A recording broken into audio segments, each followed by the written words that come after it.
Alhamdulillahirabbil alamin wassalatu wassalamu ala asrofil anbiya'i wal mursalin sayyidina wa maulana Muhammadin wa ala alihi wa sahbihi ajma'in amma ba'du.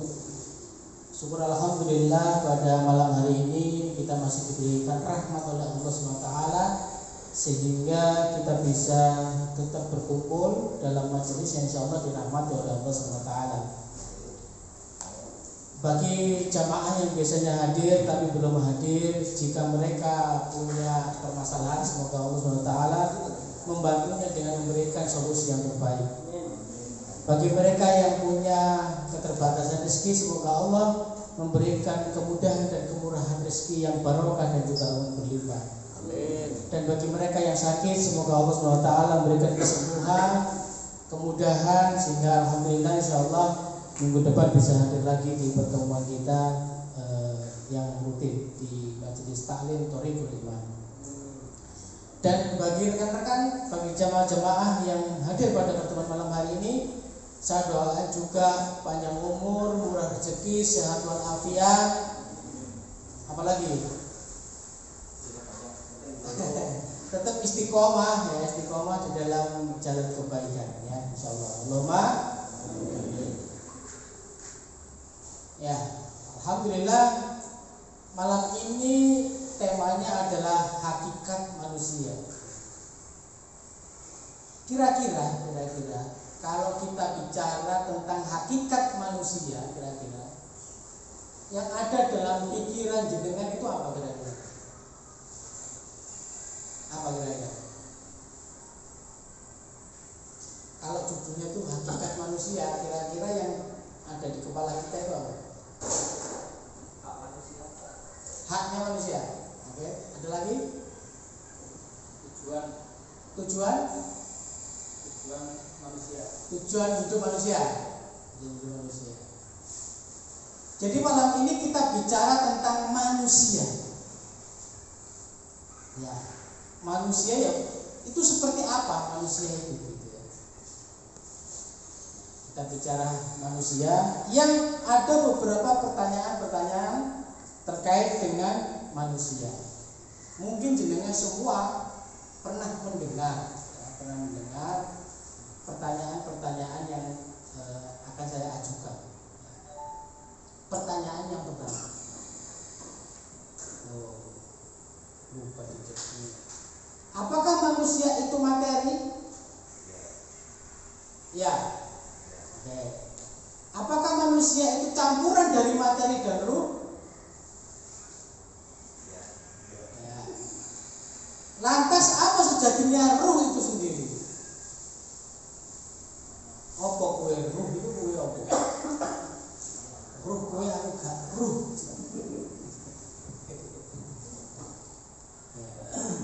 Kenapa? Karena salah memahami hakikat manusia, maka aktivitas yang dilakukan itu juga akan salah, akan keliru. Makanya kita bicara tentang manusia. Kemudian pertanyaan terakhir, benarkah jika ruh yang mendominasi materi, maka seseorang dikatakan baik atau memiliki perilaku yang agung? Dan sebaliknya, kalau materi yang mendominasi ruh, maka perilakunya buruk, atau seseorang itu memiliki perilaku yang rendah. Nah, pertanyaan terakhir ini jawabannya ya apa enggak? Kan tadi sudah dijawab pertanyaan 1, 2, 3. Apakah manusia itu materi? Ya. Apakah manusia campuran dari materi dan ruh? Ya. Nanti apa sejatinya ruh itu sendiri? Gak ruh kan gitu. Gak ruh kan gitu. Dan terakhir, bagaimana dengan pertanyaan terakhir? Kira-kira jawabannya apa? Ya. Sekolah dijawab ya. Yo bener yo salah terserah pokoknya yo kan gitu. Malam ini kita coba akan mengupas pertanyaan-pertanyaan itu. Ya, pertanyaan itu. Masih ingat nggak dengan orang yang sering, kalau kita sering diskusi sama orang, itu sering menyebutkan begini. Manusia itu terdiri dari jasmani dan rohani. Pernah dengar ya? Pernah dengar? Sering menyampaikan itu. Sering. Jenengan setuju nggak kalau manusia itu dari jasmani dan rohani? Setuju. Dalam kata lain, jasmani itu disebut materi, rohani itu disebut dengan ruh. Jadi pertanyaan, apakah manusia campuran? Campuran itu terdiri dari jasmani dan rohani, ataukah materi dan ruh? Benar nggak ya? Benar apa enggak? Jadi ragu. Tadi jawabannya mantap sekali, sekarang jadi ragu. Gimana? Benar apa enggak? Benar. Tak kasih bocorannya. Jawabannya adalah salah. Tapi nanti pembahasannya ya satu-satu. Yang penting kan jawabannya dijawab dulu lah. Perkara alasannya kayak apa kan? Itu kajian kita malam ini. Loh, kok bisa Ustaz? Jawaban itu salah. Ya, coba kita, kalau kan gini ya, wedang kopi terdiri dari satu apa? Kopi, gula, air. Ya. Campuran dari kopi, gula, air disebut dengan wedang kopi. Setuju? Artinya tiga ini menyatu, kemudian terbentuklah yang namanya wedang kopi. Kalau kita membahas tentang manusia terdiri dari jasmani dan rohani, maka ketika jasmani bertemu dengan rohani, maka jadilah manusia. Sehingga manusia sejak awal diciptakan itu mempunyai dua unsur, yaitu jasmani dan rohani. Begitu. Nah, itu kan pandangan orang saat ini gitu ya. Nah, nanti kita bahas benar enggak seperti itu. Nah, gitu. Jadi biar kita tahu dulu bahwa disebut wedang kopi itu ada air, ada gula, ada kopi. Nah, berarti salah satu kalau tidak ada maka tidak bisa disebut dengan wedang kopi. Jadi kalau hanya ada kopi sama gula, apakah bisa disebut wedang kopi? Tidak bisa, gitu ya. Kopi sama gula itu bukan wedang kopi tapi coffee mix, gitu ya. Coffee mix.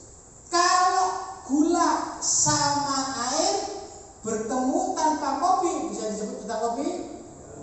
Tidak bisa juga disebut sebagai wedang gula. Kalau kopi sama air doang tanpa gula, maka disebut kopi pahit, dan begitu, bukan wedang kopi. Jadi paham ya? Artinya begini, jika salah satu unsur pembentuknya tidak ada, maka tidak bisa disebut wujud itu. Setuju? Artinya begini, kalau tanpa ruh tidak bisa disebut manusia. Kalau tidak ada materi, maka tidak bisa disebut sebagai manusia. Ya, kalau nggak ada materinya hantu Ustaz, ngono ruwe tok gitu ya. Ono jasate tok nggak ono ruwe, itu jenenge wong mati Ustaz. Di wong mati terbujur kaku itu kan ono jasate tok, materinya saja. Jasmaninya saja, ruhnya nggak ada, begitu ya. Itu semua pemahaman kita yang ada di tengah-tengah masyarakat. Nah, sekarang kita bahas satu-satu ya. Bagaimana sikap menghadapi pertanyaan tersebut? Ya, manusia adalah materi. Mari kita jawab. Ya. Realitasnya bisa dibuktikan bahwa manusia adalah materi. Itu realitasnya bisa dibuktikan. Dengan cara apa Ustaz? Bisa diindra. Diindra itu berarti ada 5 ya. 1 bisa dilihat. Ono tadi ini, ono tulangi. Oh benar, berarti ini materi atau benda. Setuju nggak nih? Setuju. Bisa diindra, bisa dilihat, bisa dirasakan. Kan begitu, bisa dipegang, bisa dicium, bisa diraba, ya. bisa dijangkau dan dirasakan. Maka pernyataan bahwa manusia adalah materi itu adalah pernyataan yang benar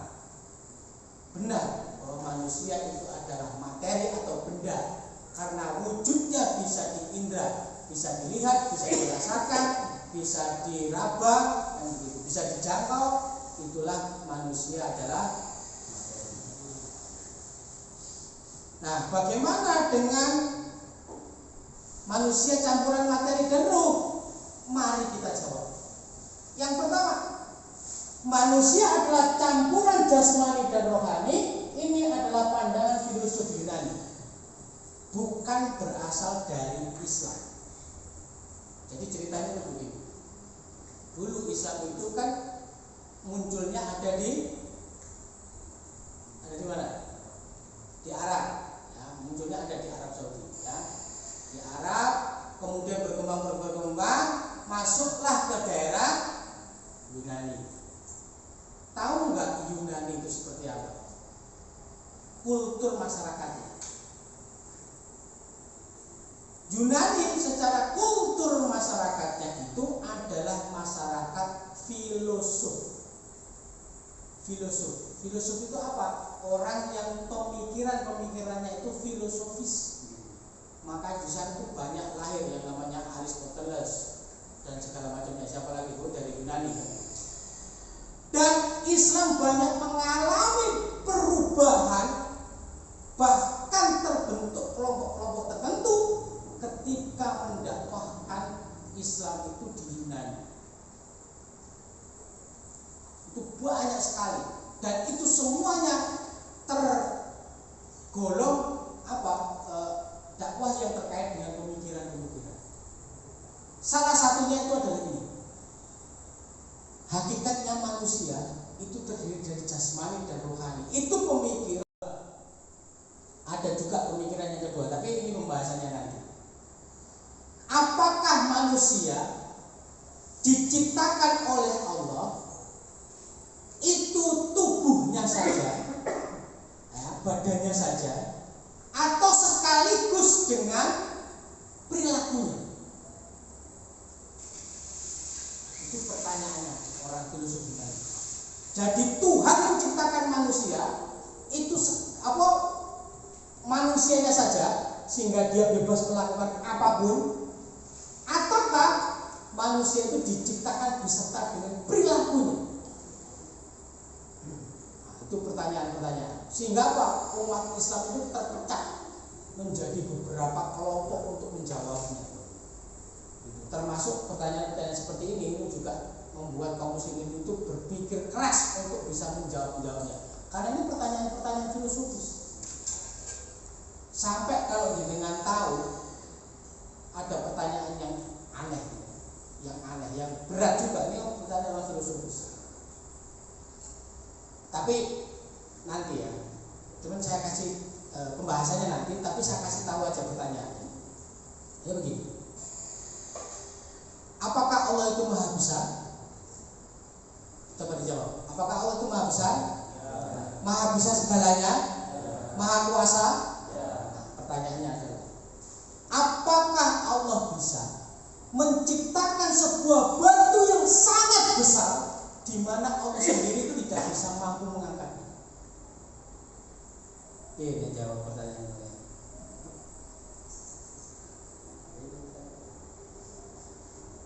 Ayo, pertanyaannya, bisakah Allah menciptakan sebuah batu yang sangat besar di mana Allah sendiri tidak bisa mengangkatnya?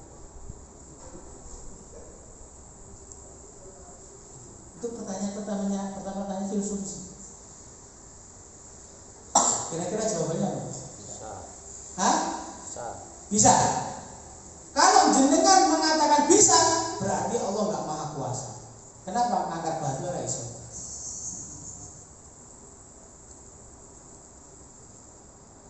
Terus jawabannya itu nggak bisa kan? Berarti Allah juga nggak maha kuasa. Masuk bikin batu ora iso.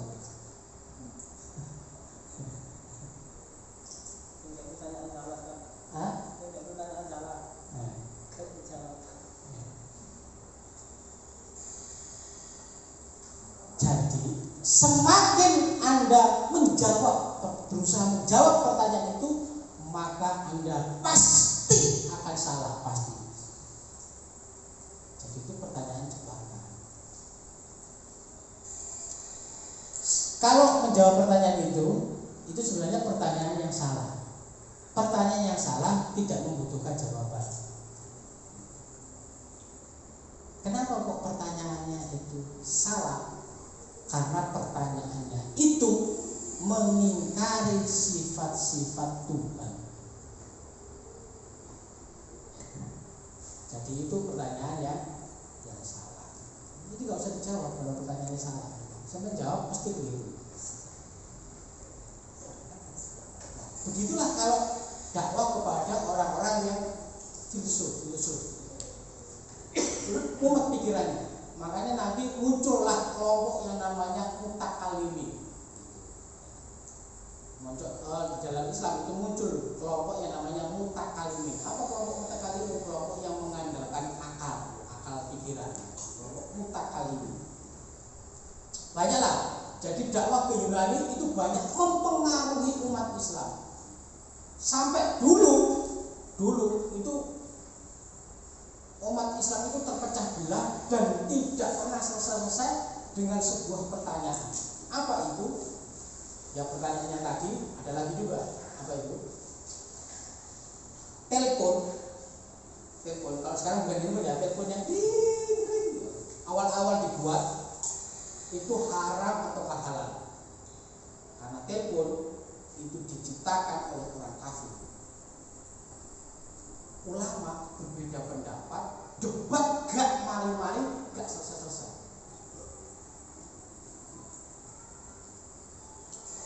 Sampai hari ini juga masih ada di medsos perdebatan kayak begitu.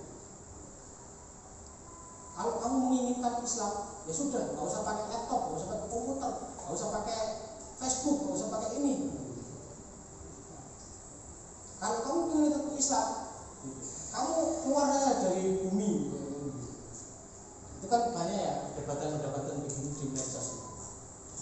Dan kalau ada perdebatan kayak begitu, saya tuh ngelus dodo. Kenapa ngelus dodo? Dalam pikiran saya ini, saya tahu ini kok cek goblokin, iso lo ngomong kaya ngono gitu ya.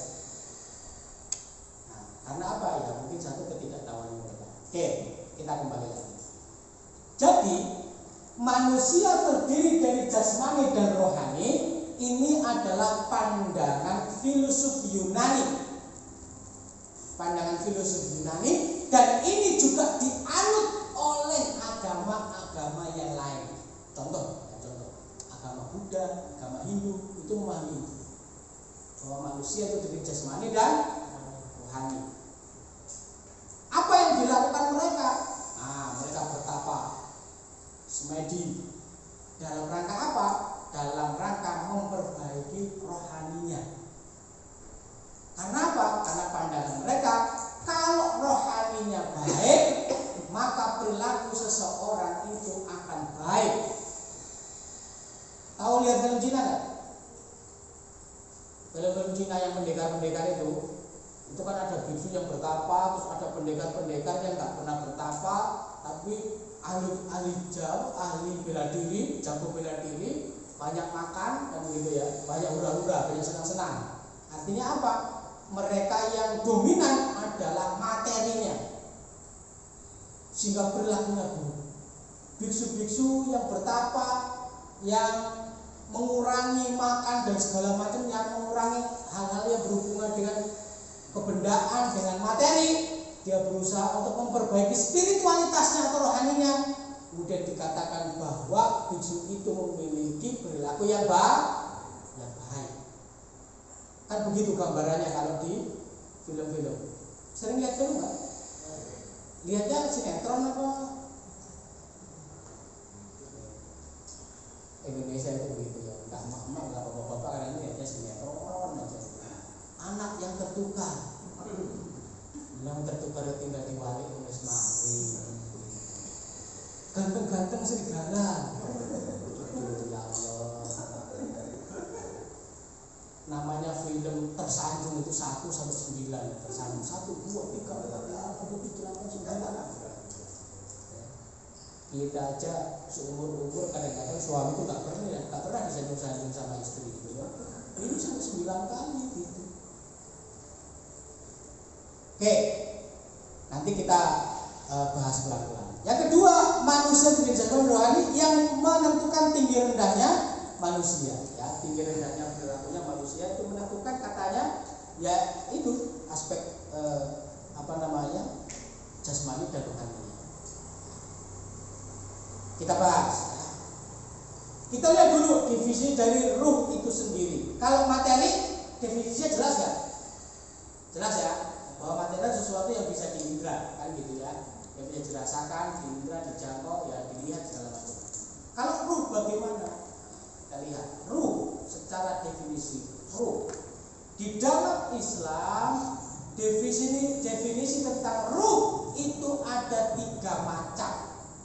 Yang pertama adalah ruh sebagai nyawa atau rahasia hidup, sirul hayat.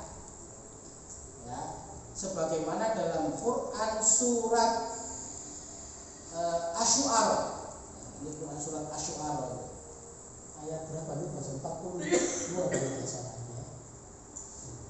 Wa yas'alunaka 'anir ruh, dan mereka bertanya kepada Muhammad tentang ruh, nyawa atau rahasia itu. Katakanlah ruh itu termasuk urusan Tuhanmu, sedangkan kamu diberi pengetahuan hanya sedikit. Jadi definisi ruh yang pertama itu adalah nyawa atau rahasia hidup. Nyawa. Tahu nyawa? Kalau tahu ya clear lah. Kalau nggak tahu nyawa itu apa? Kayak apa? Ya nanti tak cabut dulu nyawanya kan baru bisa bedakan antara nyawa sama enggak kan gitu ya. Mau nggak? Oh enggak ya. Malah kita punya nyawa. Jadi nyawa itu yang pertama. Yang kedua, menurut Islam definisi ruh ya.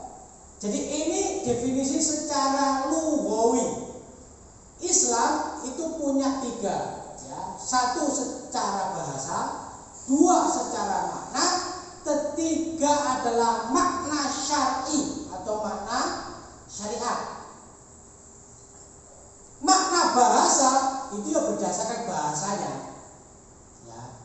Contoh makna bahasa jihad, makna bahasanya adalah sungguh-sungguh. Jadi artinya jihad itu secara bahasa sungguh-sungguh. Sungguh-sungguh makna bahasanya menurut bahasa Jawa adalah temenan. Temenan. Jadi jihad itu yo tenan-tenanan. Ya, sungguh-sungguh ya. Itu secara makna bahasa. Di dalam Islam juga ada namanya makna maknawiyah, makna istilah. Ya, mana istilah? Contoh mana istilah itu begini.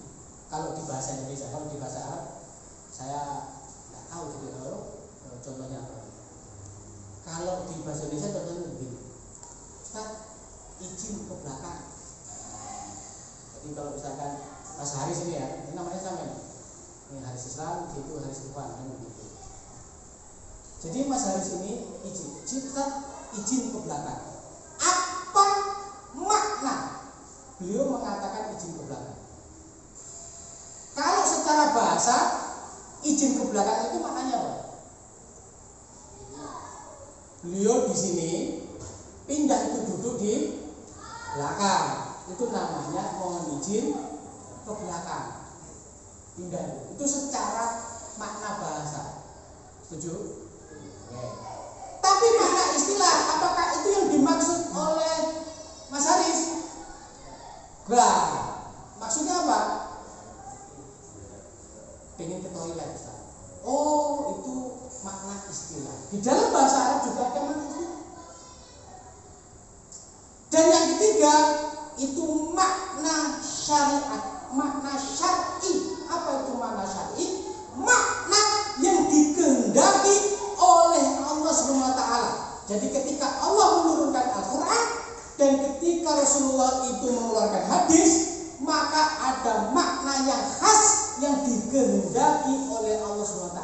itulah namanya makna syar'i.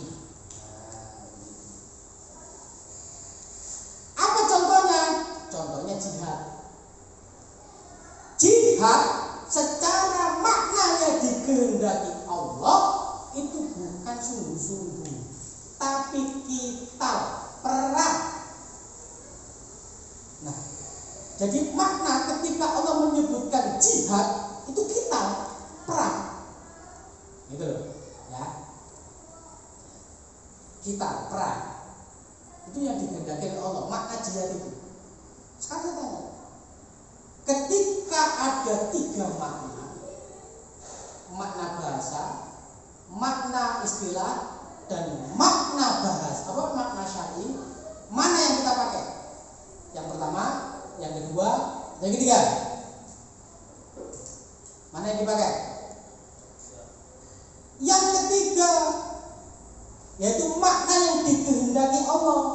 Kalau makna syariatnya itu enggak ada, maka dicarilah makna istilah. Orang Arab kalau istilahnya kayak begini, itu maksudnya apa? Itu dikembalikan kepada orang Arab, karena orang Arab yang paling tahu istilahnya. Sama kayak orang Indonesia, kalau saya mau izin ke belakang, tanyalah orang Indonesia. Kalau Anda tanya orang Singapura, nggak ngerti maksudnya saya mau ke belakang, maka dikembalikan ke orang Indonesia. Oh, mana ke belakang itu maksudnya ke toilet, itu mana istilah. Kalau nggak ketemu mana istilah, baru dipakai mana bahasa. Itu ngono, jelas ya. Jadi kalau ada kata-kata jihad, maka artinya apa? Tuh kan, musuh-musuh.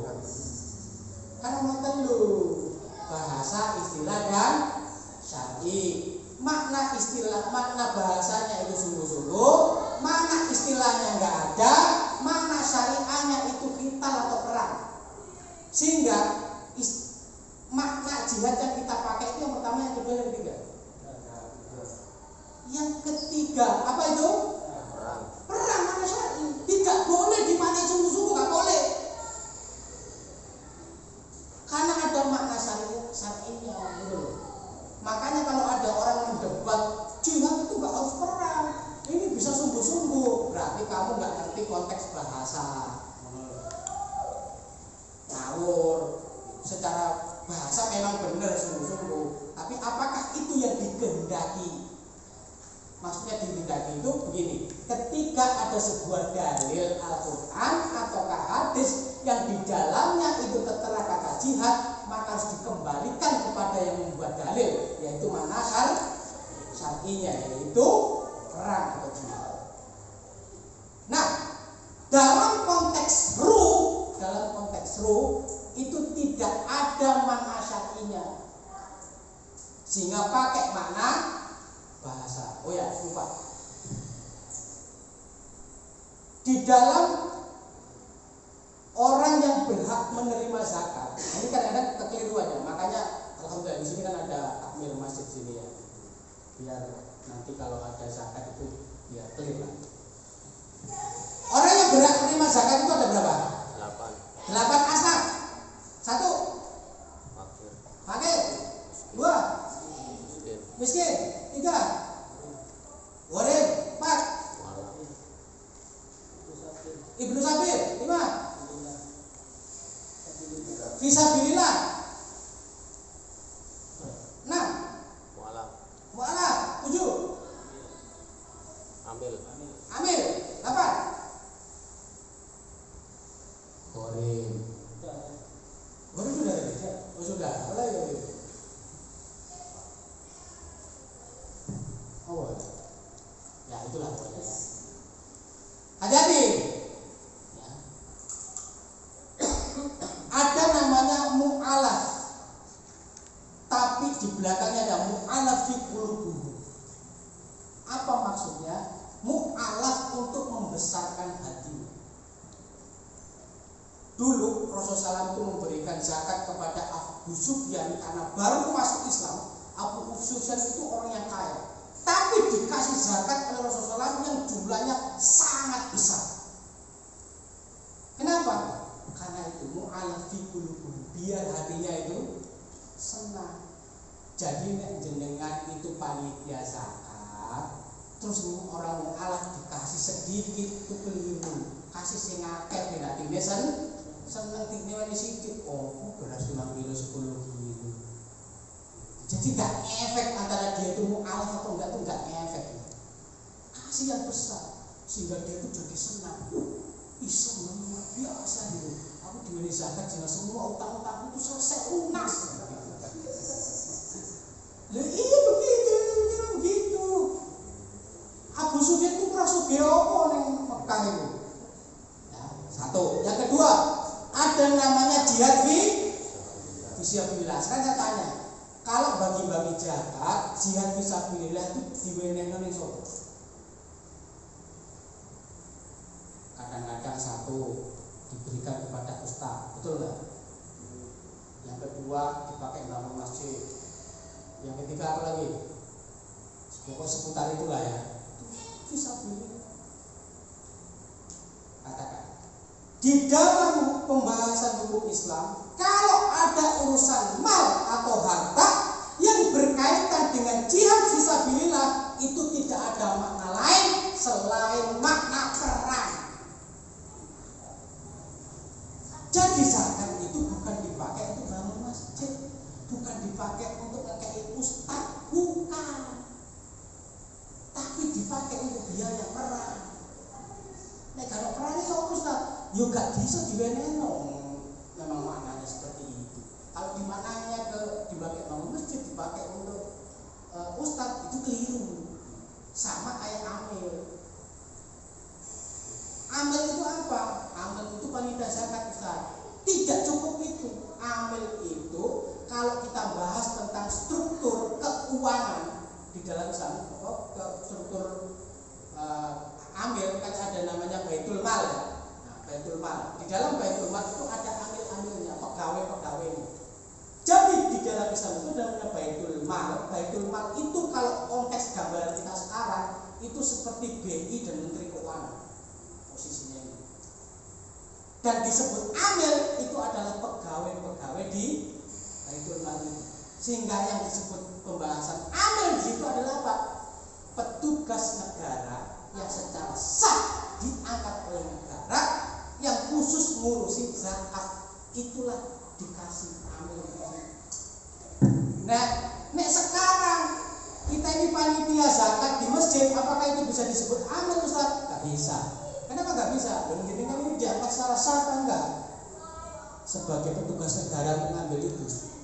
Kenapa? Karena amil itu punya konsekuensi. Apa itu? Kalau orang itu ditarik zakatnya nggak mau bayar, aja itu orang itu bisa dihukum orang itu. Itulah fungsinya amil itu.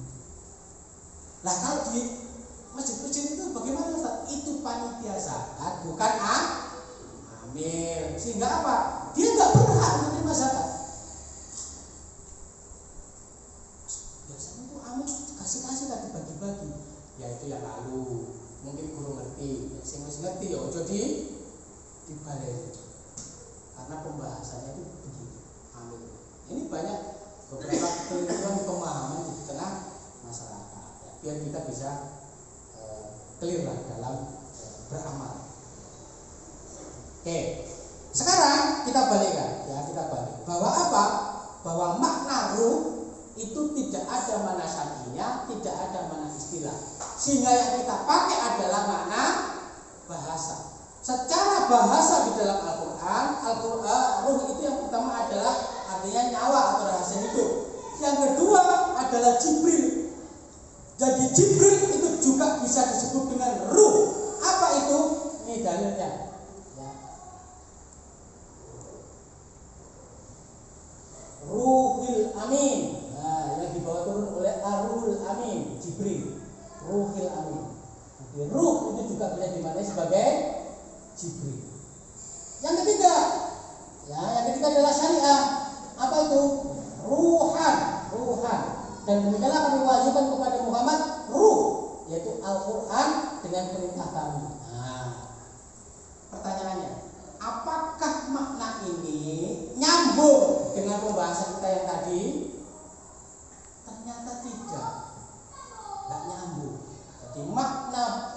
rahasia hidup, tentang Jibril, tentang syariah, ini di luar konteks pembahasan awal kita. Ternyata lafaz-lafaz tadi bukanlah dimaksud dalam pembahasan kita ini, karena pembahasannya adalah sesuatu yang bisa menaikkan atau merendahkan tingkah laku manusia sehingga manusia memiliki predikat baik atau agung atau buruk atau rendah. Jadi kalau disebut dengan nyawa, dengan Jibril, dengan Al-Quran, ya, itu nggak pas di pembahasan ini. Nah, apakah seperti itu yang dimaksud? Ternyata lafaz-lafaz tadi bukanlah yang dimaksudkan dalam pembahasan kita ini, karena pembahasannya ada sesuatu yang bisa menaikkan atau merendahkan tingkah laku manusia sehingga manusia memiliki predikat baik, agung atau yang buruk. Ternyata bahwa manusia itu campuran materi dan ruh atau jasmani dan rohani adalah pemahaman yang keliru. Karena jika yang dimaksud dengan ruh adalah sirul haya, nyawa, maka binatang juga memiliki ruh atau nyawa, tapi demikian perilakunya tetap rendah. Jadi kalau ruh itu dimaknai nyawa, maka salah. Salah dalam pengertian apa? Dalam konteks pengertian bahwa orang ketika ruhnya itu dominan, perilakunya itu akan baik. Itu pernyataan yang salah. Kenapa pernyataan yang salah? Karena binatang itu punya ruh juga, tapi perilakunya nggak ada yang baik. Perilakunya nggak tinggi tapi rendah. Tumbuh nggak kira-kira misalkan ada ayam tiba-tiba sedekah, Pak? Ada nggak begitu? Ada nggak ayam nggak begitu? Binatang begitu ada nggak? Apakah binatang punya nyawa? Punya. Apakah punya ruh? Punya. Sehingga pemahaman bahwa ruh itu nyawa itu benar, bahwa ruh itu nyawa itu benar. Tapi kalau nyawa yang dimaksud itu bisa menaikkan dan merendahkan tingkah lakunya manusia, itu pernyataannya keliru. Kenapa keliru? Binatang itu punya ruh, punya nyawa, tapi perilakunya juga enggak tinggi. Jelas ini? Kalau ada pertanyaan langsung katakan enggak apa ya? Oke, yang dimaksud ruh dalam pembahasan ini bukanlah nyawa, namun sesuatu secara akal manusia mampu untuk mengendalikan perilaku seseorang, dan ini bukan berasal secara langsung tidak ada dalam diri manusia, namun didapatkan oleh manusia dari luar dirinya. Jadi begini, kalau manusia itu terdiri dari benda dan nyawa, itu benar, itu betul, karena faktanya memang ada nyawa yang menggerakkan benda itu. Setuju?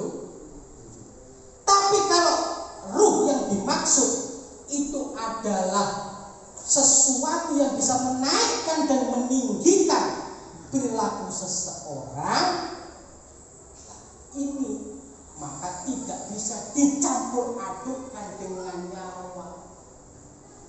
Sehingga konteks pembahasan campuran materi dan ruh, kalau ruhnya itu nyawa, betul. Tapi kalau ruhnya itu adalah spiritual, kerohanian yang ada dalam diri seorang, ya, spiritual itu, maka itu sesuatu yang salah. Kenapa? Karena ruh yang dimaksud dengan ruh itu, binatang juga punya ruh, tapi nggak bisa, perilakunya nggak bisa tinggi. Nah, apa yang membedakan manusia dan binatang sehingga manusia perilakunya bisa tinggi, binatang perilakunya rendah? Apa itu? Akal. Sehingga konteks pemahamannya bahwa perilaku manusia itu bisa tinggi, bisa rendah, itu dikembalikan kepada akal. Akal, manusia punya akal nggak? Punya otak nggak? Punya. Tapi pertanyaannya, akalnya ini dipakai untuk memikirkan sesuatu yang baik atau buruk, dia itu langsung ada, terinstal di dalam diri manusia, ataukah dia menyerap sesuatu dari luar? Langsung diinstal ataukah menyerap dari luar? Menyerap dari luar. Namanya orang berpikir, dikasih tahu Al-Quran ini baik, ini buruk, oh berarti dia mikir ini baik, ini buruk. Dikasih tahu gurunya, dikasih orang tuanya berdasarkan pengalaman segala macam. Artinya apa? Akalnya inilah yang menyerap berbagai hal di luar dari manusia itu sendiri. Maka di sini pembahasannya adalah perilaku seorang, dan ini bukan berasal secara langsung ada dalam diri manusia, namun didapatkan oleh manusia dari luar dirinya.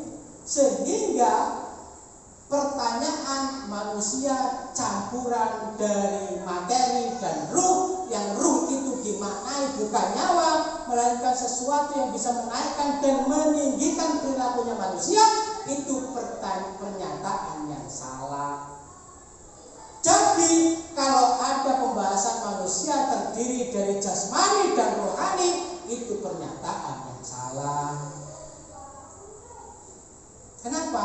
Kalau rohaninya nggak ada, kan nggak bisa disebut manusia kan? Kayak tadi kopi, kalau nggak ada kopinya nggak bisa disebut sebagai wedang kopi kan gitu ya? Karena rohaninya itu berasal dari luar, yaitu akalnya manusia yang menyerap, itu berasal dari luar, bukan original. Jadi disebut manusia dulu, baru menyerap. Sehingga pernyataan bahwa manusia itu terdiri dari jasmani dan rohani, itu pernyataan yang salah. Sing bener apa Ustaz? Yo, manusia itu adalah materi plus nyawa, itu betul. Tapi kalau rohani kemudian bisa menaikkan tinggi dan rendahnya perilaku seorang, itu salah. Kenapa salah? Konteksnya nanti begini. Kalau biar bagus spiritual saya, maka saya meninggalkan hal-hal duniawi, hal-hal yang bersifat materi. Jadi dia nggak makan, dia menjauhi kesenangan duniawi, dia beruzlah. Itu dampaknya salah karena pemahamannya salah. Kenapa? Karena di dalam pemikirannya, ketika rohaninya ini bagus, maka perilakunya itu bagus. Maka dia meninggalkan materi, benda-benda. Poso terus-terusan. Coba poso putih 40 hari dan segala macamnya. Tujuannya apa? Biar perilakunya bagus. Itu pemahaman yang keliru. Jadi kita tetap bisa menjadi manusia yang baik, yang bagus, yo ngopi, yo mangan, yo jalan-jalan, yo bergaul dengan orang lain, tidak perlu menyendiri, makan sing enak juga, boleh, yo sate, yo sembarang kali. Kan ada orang yang tidak makan hewan, vegetarian, tahu nggak? Vegetarian. Karena apa? Karena alasan agama. Apa itu alasan agama? Meninggalkan yang bernyawa.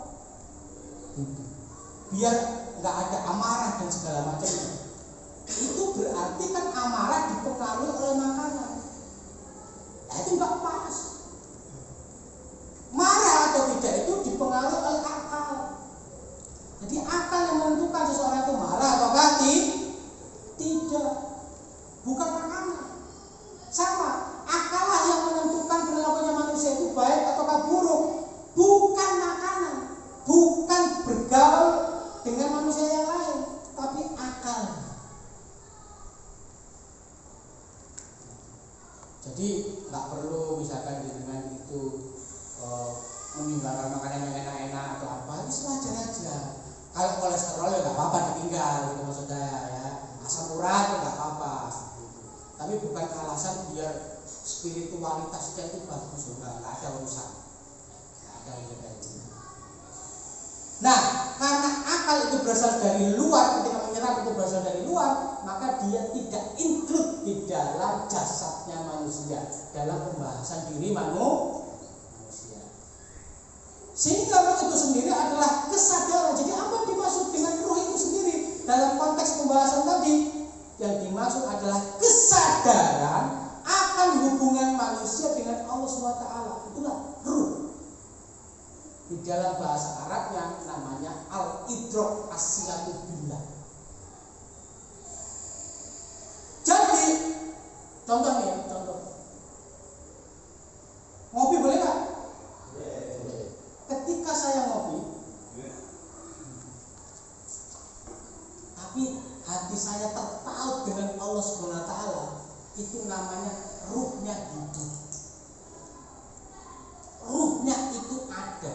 Jadi ruh itu adalah apa? Kesadaran akan hubungan manusia dengan Allah. Jadi apapun yang Anda lakukan, mau makan, mau bergaul dengan orang lain, mau di keramaian, mau apapun, selama diri Anda terkonek sinyalnya dengan Allah, maka di saat itulah dengan dinamakan punya ruh, dinamakan Anda punya keimanan. Semakin tinggi tingkat kesadaran Anda kepada Allah, maka semakin tinggi pula keimanan Anda, dan semakin tinggi pula kualitas ruh Anda. Jadi kalau secara HP, sing penting sinyale ore, mau digawe WA, digawe Instagram, digawe apapun, sing penting sinyale nek sinyale mati, Instagram segala macam mati kabeh. Nah, kita sebagai manusia boleh mau makan apapun, mau minum kopi boleh, mau makan daging boleh, selama kesadaran kita sama Allah itu tetap nyata. Problemnya apa? Problemnya itu begini. Manusia itu kalau di lingkungan pengajian begini di dalam masjid, itu ruhnya itu aktif banget, tinggi dia, kesadaran pada Allah itu tinggi. Tapi begitu keluar dari masjid, ruhnya itu putus. Artinya apa? Ngonek yang dalam masjid itu zikir itu gak mari-mari. Ingat kalau Gusti Allah itu terus. Itu begitu. Nyambung terus dengan Allah itu. Nah, begitu keluar dari masjid, leasing jalan, utang bank jalan, gunjing tangga kanan kiri jalan, kan gitu. Guduan bojone wong jalan, kan gitu. Terus apa meneh? Itu perilaku maksiat itu seolah-olah terputus ketika dia keluar dari masjid. Padahal apa? Padahal seharusnya tempat ini tidak mempengaruhi. Mau di masjid, mau di lapangan, mau di jalan, mau di tempat kerja, mau dimanapun. Yang penting itu ruhnya tetap jalan, sinyalnya tetap hidup. Apa itu? Kesadaran akan hubungan manusia dengan Allah. Sadar terus sama Gusti Allah itu sadar, connect terus. Apapun tempatnya nggak ada masalah. Nah, sehingga apa? Inilah yang harus dimiliki oleh seorang muslim, yaitu ruh dalam pengertian al-idrak as-silatu billah. Jadi nggak masalah. Jadi bukan begini. Kiai soleh ketika di pesantren, nggak begitu. Ustaz soleh ketika di masjid, nggak begitu. Jadi mau jenengan ustaz, mau jenengan kiai, ketika jenengan terkonek terus sama Gusti Allah, maka jenengan itu lebih baik daripada ustaz atau kiai sing konek tok ketika di masjid atau ketika di pesantren, tapi di luar itu nggak konek. Jadi ketika jadi anggota DPR tetap korupsi, pakai undang-undang buatan manusia, nggak pakai buatan Allah. Meskipun dia disebut kiai, meskipun dia disebut gus, tapi ruhnya itu putus. Sehingga apa? Gini. Apapun penampilan Anda, apapun label yang disematkan kepada Anda, mau kuli, mau tukang pabrik, mau pekerja pabrik, mau apapun, apapun penampilan, apapun label yang disematkan masyarakat kepada Anda, apapun wajah Anda, dimanapun Anda berada, selama Anda punya ruh yang selalu terkonektivitas dengan Allah, maka Anda lebih baik dari manusia manapun. Meskipun jenengan itu pemulung misalnya, pemulung, tapi selalu terkonek sama Allah ketika dia beraktivitas di mana. Sehingga kalau pemulung ketemu barang yang itu bukan haknya orang, nggak mau ngambil, hanya ngambil di tempat-tempat yang diizinkan. Karyawan pabrik, namanya karyawan pabrik, tapi bisa jadi keimanan karyawan itu jauh lebih baik dibandingkan ustadz atau kiai. Kenapa? Karena ruhnya itu tetap terkonektivitas dengan Allah, yaitu al-idrak as-silatu billah. kesadaran akan hubungan manusia dengan Allah. Dan karena kesadaran itulah maka manusia itu perilakunya bisa baik dan bisa buruk. Kalau ruhnya itu terkoneksi itu putus, nggak punya kesadaran, maka perilakunya buruk. Tapi kalau konek terus kesadaran semakin lama semakin meningkat, maka orang itu perilakunya akan semakin baik. Jadi jangan nggak usah minder, nggak disebut ustadz, nggak disebut kiai. Ustadz saya cuma buruh pabrik, ustadz saya hanya kuli, ustadz saya hanya buruh, saya hanya petani, saya hanya ini. Justru hati Anda, akal Anda, diri Anda yang selalu terkonek dengan Allah, itulah kuncinya dan itu yang luar biasa. Kenapa? Ya tadi ustadz kiai itu bisa jadi koneksinya itu cuma ada di masjid atau di pesantren aja. Jadi kalau kita di masjid, itu pakai sorban, pakai apa istilahnya itu, pakai tasbih kan begitu kan. Jadi orang itu jamaah itu melihat subhanallah, ustaz jaga, kayaknya apa ya, kusuk banget, keren banget. Jamaahnya itu pada itu semua. Tapi begitu dia pulang ke rumah, habis. Begitu lepas itu sorban, lepas itu tasbih, lepas itu sarung, pakai celana pendek, nggak tutup aurat, jeglak, ketemu wong ning warung kopi, koncone dimarah-marahi, kok gak bener was. Gitu. Padahal kok nek mimpin jamaah, sorbane itu keren. Wah, sarungan, jubah putih, sorbanan, tasbih. Astagfirullah, ya Allah. Kayak begitu. Tapi begitu keluar, putus sinyalnya. Sinyal itu apa? Ruhnya tadi itu putus. Ada ustaz yang kayak begitu? Banyak bos. Kok jenengan tahu ustaz? Ada orang laporan datang ke rumah. Ustaz kalau di pengajian jamaahnya, wah sekarang aku begini. Tapi begitu di rumahnya ustaz, kenapa dia begini? Ngomongnya marah-marah terus banyak orang. Ada yang nggak marah-marah sama tetangga juga baik. Dari sisi sosial ya, sisi sosial itu baik, rumah tangga baik, tapi secara ekonomi hancur lebur. Apa itu? Sepeda motor kredit, riba, utang bank, riba. Aku sebenarnya aku nggak mau utang boku. Sebenarnya semua. Tapi itu melanggar hukum syara. Riba itu termasuk dosa besar. Kok iso melakukan itu? Putus. Al-Ibrah asliatul bilanya itu putus. Kesadaran akan hubungan dirinya dengan Gusti Allah itu putus. Podo karyawan ning pabrik kerja nggak tenang, nggak amanah kerjanya. Ketika kerjanya nggak amanah, itu ruhnya putus. Kenapa? Kalau dia itu sadar hubungannya dengan Allah, maka dia ingat perintah Allah. Apa itu perintah Allah? Wahai seseorang, wahai manusia. Kalau misalkan namanya John, John, kerja yang amanah John, kerjakan yang baik John. Karena kamu kerja yang baik, digaji orang, kerja yang baik John. Itu perintahnya Allah itu begitu. Kalau dia terkoneksi, dia ingat itu, maka dia akan kerja dengan baik, dengan amanah. Sehingga disitulah letak perilakunya akan baik tadi itu di situ. Jadi jangan salah saudara-saudara. Contoh, hafiz Quran. Wow, kurang bagus apa itu hafiz Quran? Ngerti nggak? Hafiz Quran main sinetron,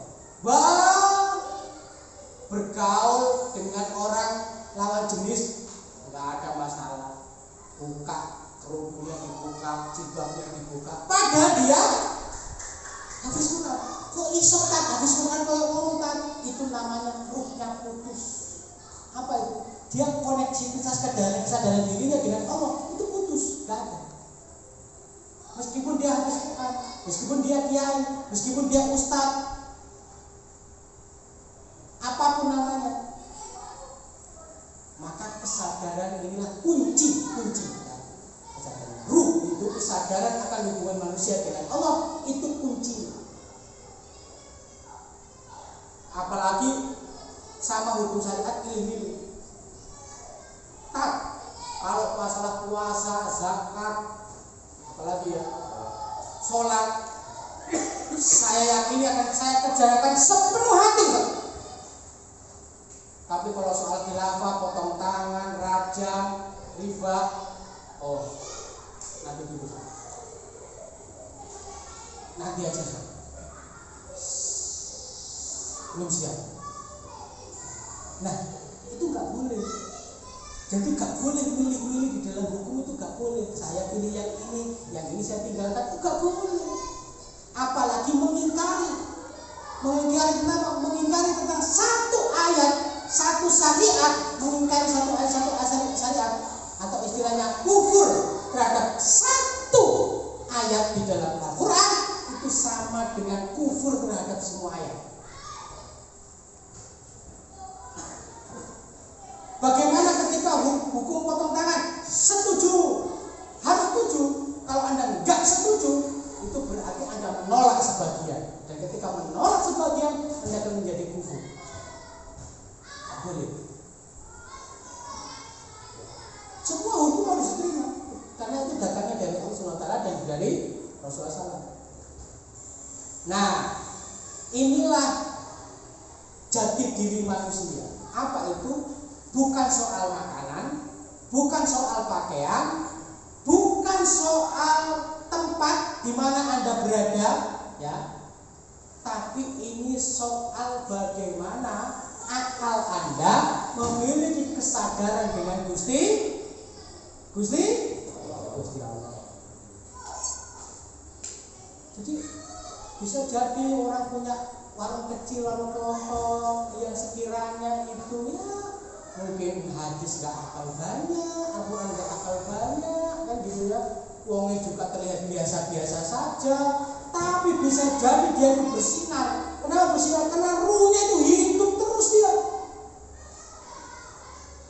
Dalam soal apapun dia selalu terikat dengan hukum Islam. Soal sosial, rumah tangga, pekerjaan, ekonomi, politik, budaya, semuanya terikat dengan hukum Islam. Itu konektivitasnya tinggi banget. Justru itulah yang mantap. Meskipun dia itu toko kelontong, meskipun dia itu pegawai pabrik, meskipun dia itu kuli, meskipun guru, meskipun pegawai nggak jelas. Kan banyak sekarang pegawai yang nggak jelas. Disebut A juga bukan, disebut B juga bukan. Dia itu bukan pekerja yang jelas, tapi pemasukannya jelas. Itu yang penting. Sekarang saya tanya, Anda pengen pekerjaan tetap, pengen penghasilan tetap, atau tetap berpenghasilan? Ayo, pilih mana? Pengen penghasilan tetap, atau tetap berpenghasilan? Hah? Kalau Anda mengatakan penghasilan tetap, bisa ono-ono tok, munggah-munggah, kan begitu. Makanya kalau nyari menantu nanti itu jangan pilih yang berpenghasilan tetap. Alhamdulillah, saya ini PNS, penghasilannya tak diterima. Loh, kok tak diterima? Kenapa? Saya milih menantu yang berpenghasilan, orang yang tetap berpenghasilan, bukan penghasilannya tetap. Maksudnya apa?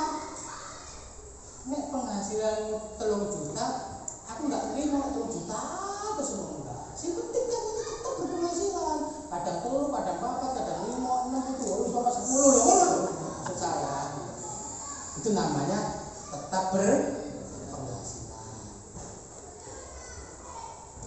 Jadi nggak ada masalah pekerjaan apapun, level apapun, tempat apapun, dan apapun yang Anda makan, mau tahu, mau tempe, mau ayam, mau lele, mau apa aja. Yang penting itu ruh, kesadaran akan hubungan manusia dengan Allah. Sehingga definisi ruh, ya, ruh adalah kesadaran manusia akan hubungannya dengan Allah SWT. Muncullah namanya aspek rohani. Apa itu aspek rohani? Keberadaan manusia sebagai ciptaan Al-Khaliq. Jadi kita tahu, oh ini ciptaan Allah, ini ciptaan Allah, ini ciptaan Allah, ini ciptaan Allah. Apa fungsinya? Fungsinya itu begini. Ini ciptaan Allah, halal atau haram? Halal, diminum. Oh pejabat itu ciptaan Allah juga, saya ciptaan Allah juga. Perlu takut sama dia, kan begitu. Oh aku dipecat dari tempat pegawaiku, dia ciptaan Allah, saya ciptaan Allah, saya ciptaan Allah, dijamin rezekinya oleh Allah. Aku nggak takut, mau pecat nggak apa-apa. Yang penting aku sejuk, tenang. Tentu kamu nggak suka sama saya dipecat, nggak ada masalah. Termasuk apa? Rohanian, pengaruh dari sama kita dari aspek waktu dan tempat. Mungkin ada kalanya juga ada tempat-tempat khusus yang meningkatkan kesadaran kita. Gimana itu? Di masjid. Makanya kita ini disuruh sholat di masjid. Dalam rangka apa? Coro sinyal itu yang tadinya loro itu dipapat, set menurut. Kenapa? Ya karena tempat-tempat itu bisa mempengaruhi kesadaran akan hubungan kita dengan Allah. Pakai pegang tasbih, dengan kalau pegang tasbih itu kesadaran diri Anda dengan Allah itu bisa naik. Pegang tasbih itu ya bukan pegang dalam pengertian jimat, bukan. Tasbihnya itu pakai zikir Allah, Allah itu kan naik gitu kesadaran. Mungkin di rumah ada tempat-tempat khusus, tempat sholat, tempat bermunajat, tempat sholat malam, itu bisa menaikkan diri kita, ruh kita kepada Allah. Tempat-tempat pengajian yang bisa meningkatkan kesadaran kita akan hubungan kita dengan Allah, itu juga kita datang-datangi, karena itu menaikkan. Ada yang menurunkan, nggak Ustaz? Ada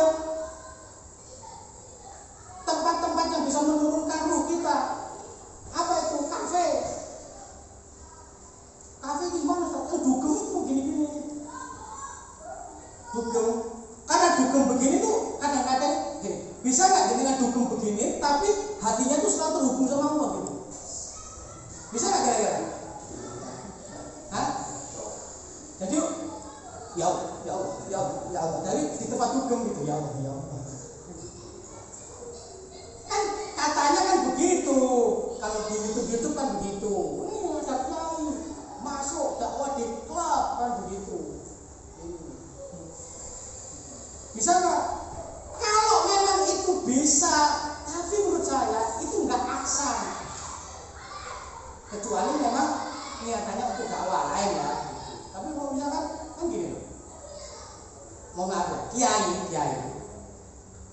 Meskipun dia tidak melakukan apa-apa, tapi kalau dia datang ke tempat maksiat, nggak apa-apain, cuma datang ke tempat maksiat, itu kan lain urusannya. Nggak aksan gitu ya, kiai. Tapi aku nggak lapo-lapo nih ngomong, ya bener nggak lapo-lapo, makanya nggak aksan, nggak kurang baik lah. Kadang-kadang kita sulit sekali untuk apa? Ya kita senang-senang, ayo mari kita bergoyang. Sambil wanita yang buka auratnya segala macam, ayo kita bergoyang, gitu ya goyang-goyang. Tapi katanya selalu terkonek dengan Allah. Itu di otak saya itu nggak nyambung gitu. Loh urusannya joget-joget, lihat wanita begitu, tapi dia kesadaran sama Allah tuh katanya tetap nyambung. Iya ceritanya. Sulit, makanya tempat-tempat yang kayak begitu dihindari. Makanya Allah menyampaikan apa itu? Jauhi tempat-tempat maksiat itu jauhi. Karena itu bisa menurunkan sinyalmu. Dan datangi, ramaikan mana?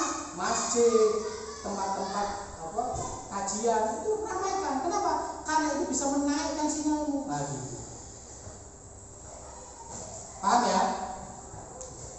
Makanya nanti kalau bergaul di mana saja itu bisa memikirkan ini. Nah, kenapa?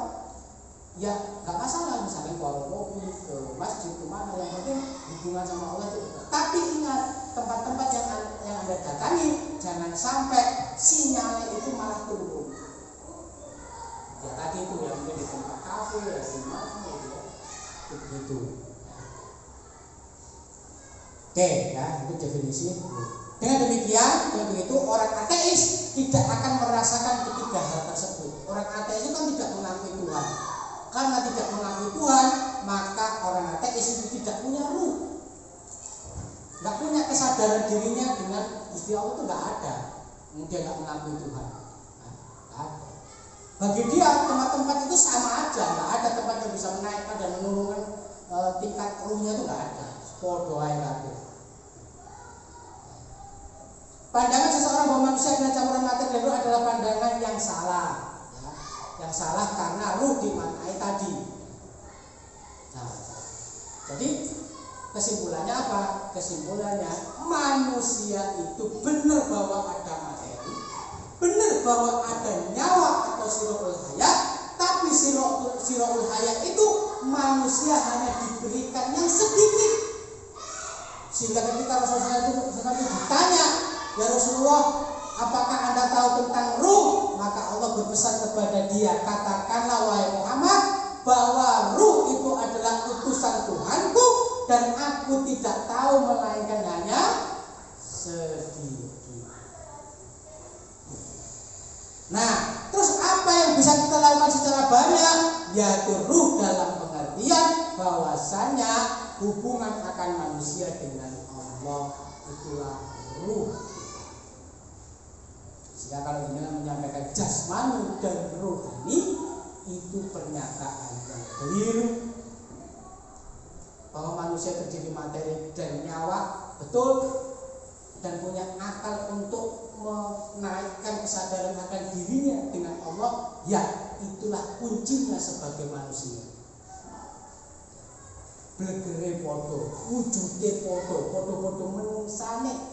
Mungkin pakaiannya beda, pekerjaannya beda, omahe beda, kekayaannya beda, tapi keimanannya tidak akan pernah sama juga, beda, dan dia bisa jadi jauh lebih. Mungkin itu yang bisa sampaikan saya pada pertemuan malam hari ini. Jika ada pertanyaan, saya persilakan. Baik, mungkin ada yang mau ditanyakan atau didiskusikan. Saya pada sedikit pertanyaan ya, soalnya sudah malam juga. Dapat dong? Ada?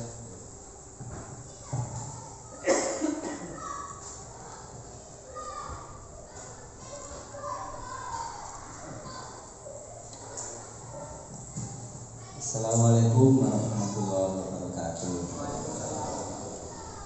Ustadz, ini mau tanya masalah untuk meningkatkan sinyal kita biar istiqomah kehadirat Allah itu apa saja yang harus kita lakukan? Itu aja Ustaz, terima kasih. Salam. Ada lagi yang lain?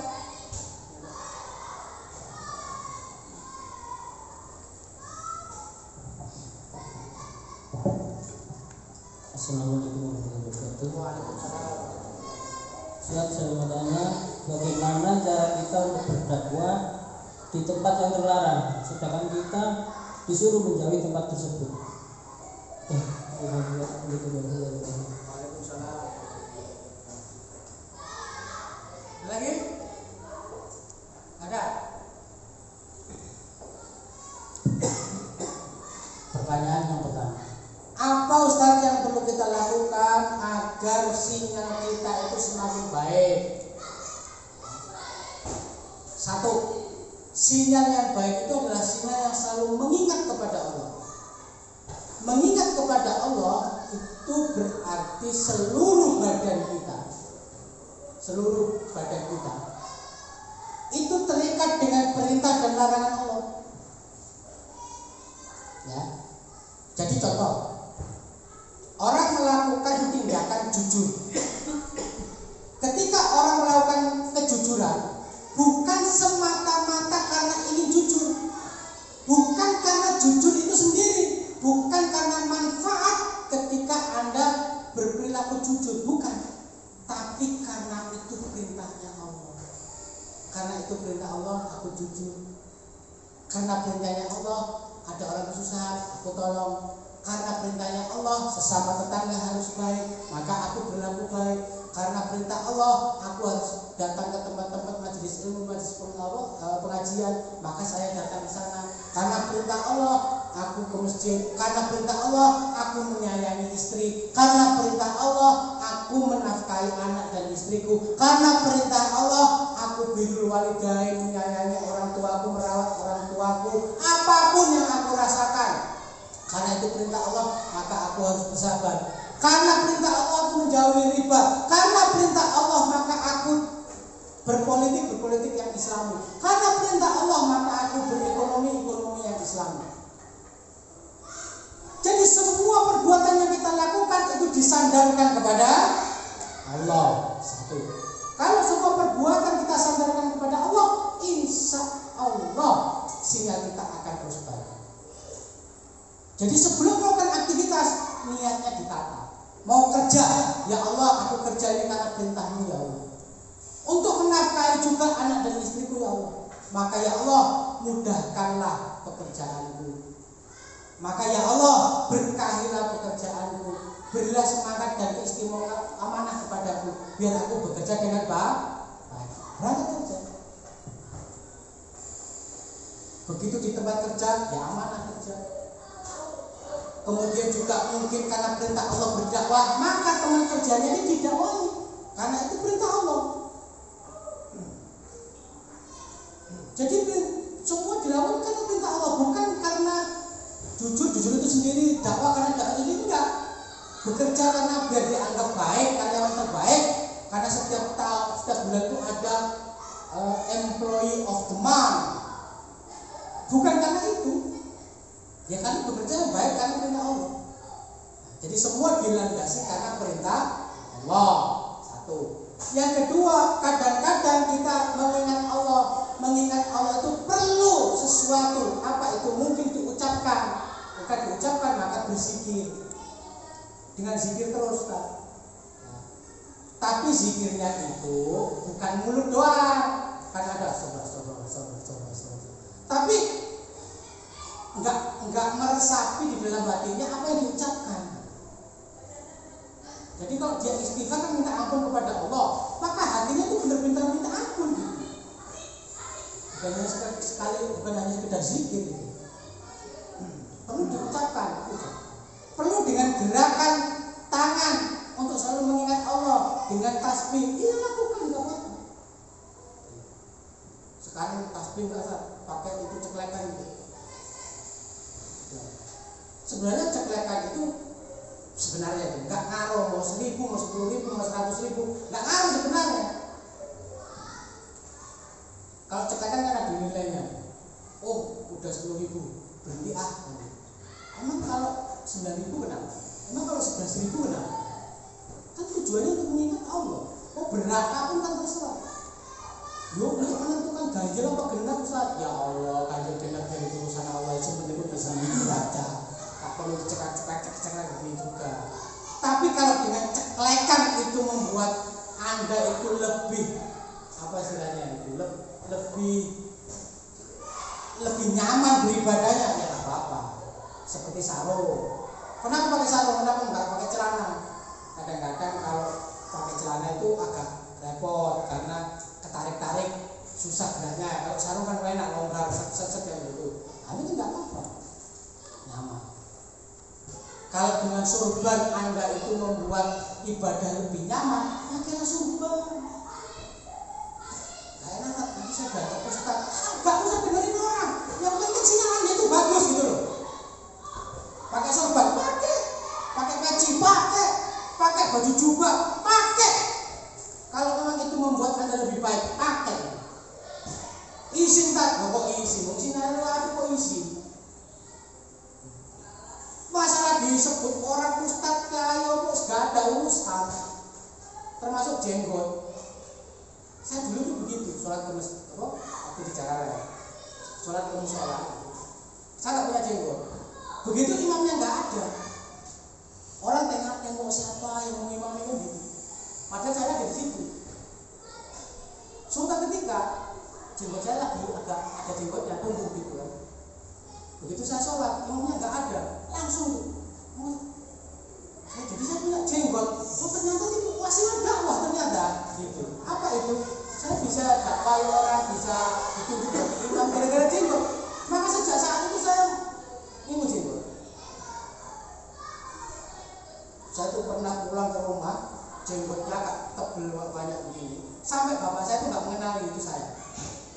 Jadi saya tuh turun di Krian gitu ya. Jadi saya dari Surabaya ke Malang turun di Krian, dijemput naik motor bapak saya. Nah bapak saya itu lewat depan saya nih, saya berdiri lewat. Bapak putar lagi, lewat lagi kan gitu. Akhirnya yang ketiga itu keberapa itu saya panggil. Sini lu, itu kowe tadi ini. Iya gitu. Bapak panggil ini. Karena jenggotnya lagi tebal begitu. Itu sebelum menikah kalau saya. Begitu pulang sama ibu saya. Potong jenggot hukumnya haram apa enggak? Tanya begitu langsung tutup poin. Enggak, potong. Siap. Potong kan hukumnya kan enggak wajib kan gitu, sunnah aja kan gitu. Karena itu perintah orang tua, kita taati juga potongnya juga. Nah, di saat itulah saya enggak pernah mengeluarkan jenggot panjang tebal itu enggak, terus tipis-tipis sama. Dan itu wasilah buat dakwah. Makanya jenengan juga begitu. Kalau memang dengan sesuatu itu membuat jenengan sinyalnya lebih baik, pakai itu, gunakan itu. Tapi ingat ya, itu bukan jimat, bukan. Itu hanya sarana yang bisa mengantarkan kita untuk lebih dekat kepada Allah. Ya mungkin sorban, mungkin jubah, mungkin peci, mungkin sarung, mungkin tasbih, gitu. Itu lakukan ya. Itu Pak ya. Jadi satu, dari sisi kesadaran, niatkan semuanya ini karena perintah Allah. Yang kedua, ya mungkin dengan tadi ya, dengan dengan mulut yang harus mengingatkan kita pakai. Atau dengan gerakan misalnya kita, ya pakailah itu. Dan yang terakhir apa? Memang harus berkumpul dengan orang-orang yang soleh Pak. Jadi sinyalnya itu kalau mau bagus, berkumpul dengan orang yang sinyalnya bagus-bagus. Apa tujuannya? Biar ketularan baiknya. Coba ya, kalau kita bergaul sama orang, sama ustadz sama orang, dikit-dikit astagfirullahaladzim gitu. Lama-lama kita ngikut. Kalau dikit-dikit juga astagfirullah, ya benar Ustaz, astagfirullah gitu. Karena orang. Tapi kalau misalkan kalau kita dekat-dekat sama orang-orang yang sinyalnya kurang baik, ya kita juga ikut gitu. Seperti hadis tentang minyak wangi itu, pandai besi ya, pandai besi. Jadi orang yang bergaul dengan pandai besi, maka akan bau seperti pandai besi. Tapi kalau bergaul dengan tukang minyak wangi, maka juga akan ikut wangi. Nah, kan begitu ya. Maka bergaul dengan orang lain. Itu Ustaz mungkin yang kedua, bagaimana kita Ustaz mendakwahi di tempat-tempat yang nggak jelas. Mendakwai di tempat-tempat yang tidak jelas. Secara logika itu begini. Seharusnya tempat-tempat yang tidak jelas itu dilarang oleh pemerintah. Seharusnya begitu. Kenapa? Individu tidak punya hak. Menurut. Misalkan ada tempat karaoke, Anda punya hak nggak untuk menutup tempat itu? Nggak punya. Ustaz mendakwai di sana. Menurut saya bukan mendakwai, tutup tempatnya. Kalau tutup tempatnya, selesai, nggak akan ada itu. Sama kayak kalian dengar merokok, jangan merokok, jangan merokok, jangan merokok. Pabrik itu tambah terus setiap hari, ya percuma bos.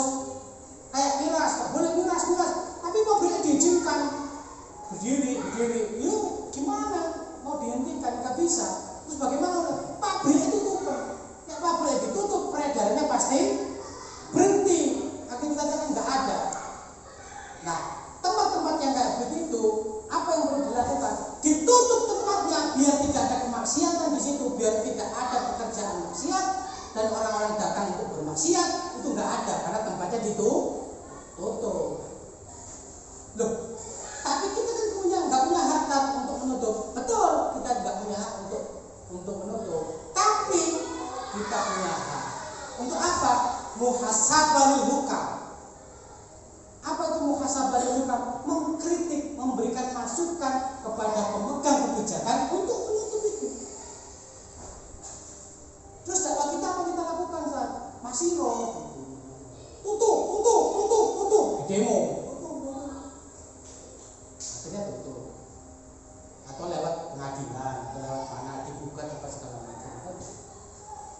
Bisa. Kalau jenengan datang mendakwai, wes tak. Hasilnya itu sangat kecil sekali dan itu nggak akan mampu. Kenapa nggak akan mampu? Jenengan untuk merubah satu tempat itu butuh waktu misalkan 10 tahun. Sedangkan dalam waktu 10 tahun itu bisa tumbuh tempat yang sama sekitar 1000 tempat. Terus piye coba? Makanya perlu dakwah yang bersifat politis. Apa itu politis? Dakwah yang terkait dengan kebijakan. Jadi itu yang kita tempuh, bukan masuk di dalamnya terus ikut joget sama mengingat Gusti Allah. Ya Allah, kan gitu.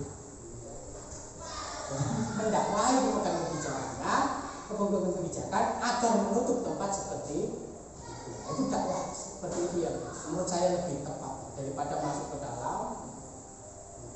Yang penting keimanan kita kuat, ya benar. Kalau kuat benar, tapi namanya manusia. Pada saat sinyal turun, gangguan terjadi, mati plus sinyal. Sinyalnya lagi turun nih, habis itu kena badai hujan. Putus sinyalnya tuh, handphone juga ada. Pada saat sinyal gak ono, disitulah kecepatan setan itu untuk mempengaruhi kita. Itu langsung. Ya. Tapi pada saat sinyal itu gak ono, disitulah setan itu langsung. Contohnya ini, satu, kerjaan lagi dipecah. Yang kedua, utangnya akeh. Yang ketiga, jatuh tempo. Yang keempat, ditagih-tagih orang terus. Yang kelima, istri ngomel terus. Yang keenam, anak itu nagih bayar SPP terus. Suami bisik panas semut. Pada saat itulah kilat datang. Jebret. Ada tawaran. Ini utang. Jaminannya mau BPKB itu. Iki 1 juta, tadi ini 1 juta. Iki cepet, susah mari. Gak boleh mulai ini gak mau. Karena sinyal putus, gelap mata, langsung terima. Wes, deal. Wes, lihat. Putus sinyal, riba, diterima. Cepetnya itu begini. Sama kayak laki-laki. Di rumah istri ngomel, suwe gak dikati kan. Begitu keluar dari rumah ada cewek cantik, diajak ngobrol enak kan begitu. Wah sudah, blok sinyal putus langsung beng. Wes. Kok pulang telat Bi? Lembur kok tiap hari dipelin apa gede-gede. Ya juga sih kayak gitu. Suwe-suwe punya yang lain di luar sana. Jadi itu kenapa? Itu karena permasalahan bertubi-tubi sampai sinyalnya putus, setan masuk set. Itulah godaannya. Kadang-kadang kiai pun itu gak bisa menolak.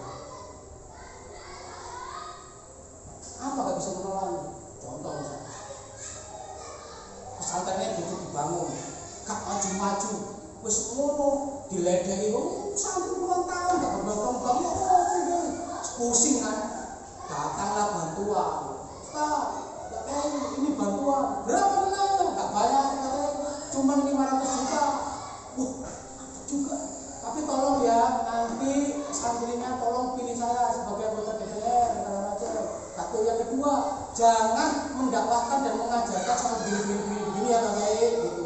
Beres, udah. Kalau gitu ditompok, ini videonya, tapi dakwahnya dikebiri. Sinyal putus. Kenapa? Karena butuh-butuh tadi. Itu bahaya kondisi-kondisinya begitu. Justru ketika kondisi-kondisi begitu, sinyalnya harus tetap kuat, kesadaran pada Allah tetap kuat. Caranya kuat apa? Aku sadar, tapi di sebelah aku ini cewek kok. Ya itu kalah aku ini Ustaz. Lakukan. Yang kedua apa? Astagfirullah. Cek budo terus, kenceng namanya. Astagfirullahaladzim. Kenceng nih. Ini apa? Kabur langsung. Ini tujuannya untuk biar kabur. Kenceng nih.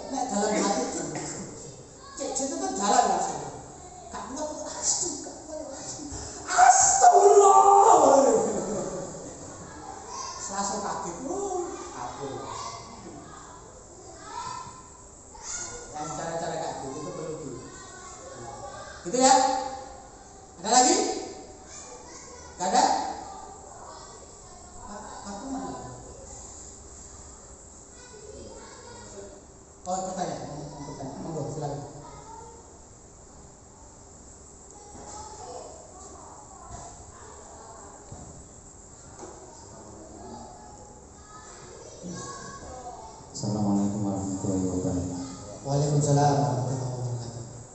Pertanyaan di luar tema, Ustaz. Monggo.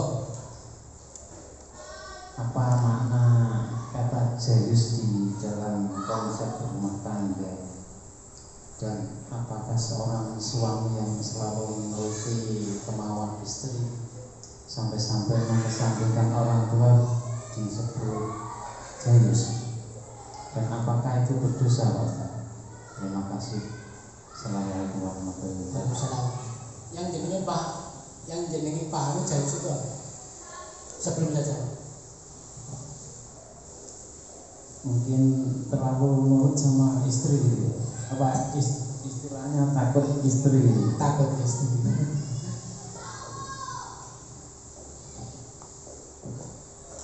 Jadi di tengah-tengah kita juga ada istilah itu. Ikatan suami takut istri. Apakah baik takut sama istri? Apakah buruk takut sama istri? Nah, kan itu pertanyaannya ya. Baik dan buruk itu bukan istri atau bukan, tapi terhadap perilaku apa. Dikatakan buruk ketika itu tidak sesuai dengan syariat Islam. Dikatakan baik ketika itu sesuai dengan syariat Islam. Jadi baik buruknya itu bukan kita yang menentukan, tapi Allah yang menentukan. Dimaknai takut istri, jangan salah. Kan saya tanya, antum tahu nggak Khalifah Umar bin Khattab ini? Kurang apa dari sisi keberaniannya? Kurang apa dari sisi kesolihannya? Kurang apa dari sisi kekayaannya? Umar bin Khattab itu salah satu rujukan umat. Ketika Khalifah Umar bin Khattab itu berpendapat, itu menjadi marojiknya umat. Jadi di kalangan para sahabat itu ada beberapa marojik. Ada Ali, ada Umar, gitu ya. Dan ada Abu Bakar. Itu jadi marojiknya, jadi rujukan para sahabat ketika bertanya tentang hukum syariat. Jadi apa? Umar ini dari sisi pemahaman hukum Islam itu bagus. Dari sisi ketegasan bagus, keistiqomahan bagus, bahkan beliau jadi khalifah. Bahkan setan pun takut sama beliau. Tapi jangan salah, beliau itu takut sama istri juga. Kok tahu Ustaz? Yang pernah saya ceritakan itu, ada seorang sahabat mau minta pendapatnya Umar. Karena apa? Karena dia ini dimarahi sama istrinya. Jadi dia mau ngadu sama Umar. Jadi sahabat itu pengen begini, pengen konsultasi dulu. Wah Umar, gimana caranya agar aku bisa mengalahkan istriku? Bagaimana aku bisa menundukkan istriku? Dia tujuannya datang ke Umar itu. Begitu dia nyampe di depan pintu rumahnya Umar, dia dengar bagaimana suara istrinya Umar itu membentak-bentak Umar, dan Umar diam saja. Langsung balik melihat ngecek. Kenapa? Lah Umar sing setan wedi koyo ngono, jare bojone menemai. Lah aku pengen konsultasi koyo ngene. Wis gak mending menang ngono. Sehingga takut sama istri dalam konteks apa? Ngono lho. Kalau misalkan jenengan ya pelit, sedekah kurang, kemudian dorong istri untuk sedekah, lo kenapa? Bagus itu, sehingga kita takut sama istri, gak apa-apa. Tapi kalau kemudian istri itu ngomel-ngomel gara-gara kita berbakti kepada orang tua, ya ini gak benar. Kalau Umar terjadi, mungkin Umar yang akan memarahi istrinya. Biru walidai, lupa. Kuncinya apa? Nah, kuncinya begini. Suami punya hak kepada istrinya, punya kewajiban kepada istrinya. Suami punya kewajiban juga kepada orang tuanya. Jalankan itu dua-duanya. Jangan sampai kepada orang tuanya perilakunya baik, kepada istrinya perilakunya buruk. Nah ini gak perlu juga. Nah kewajiban kepada istrinya gak dijalankan. Coba istrinya baik, nah kaya, kepada orang tuanya baik juga. Ya disupport, dibimbing, ngabdi kepada orang tuanya. Lakukan dua-duanya secara baik. Kalau diperlakukan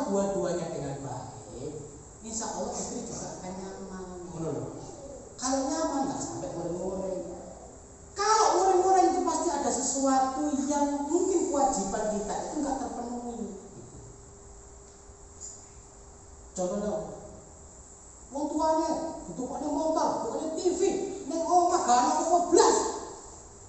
Ya tukane, Bos. Tuk TV tuku loro, kita bojone, kita ngomong tuane.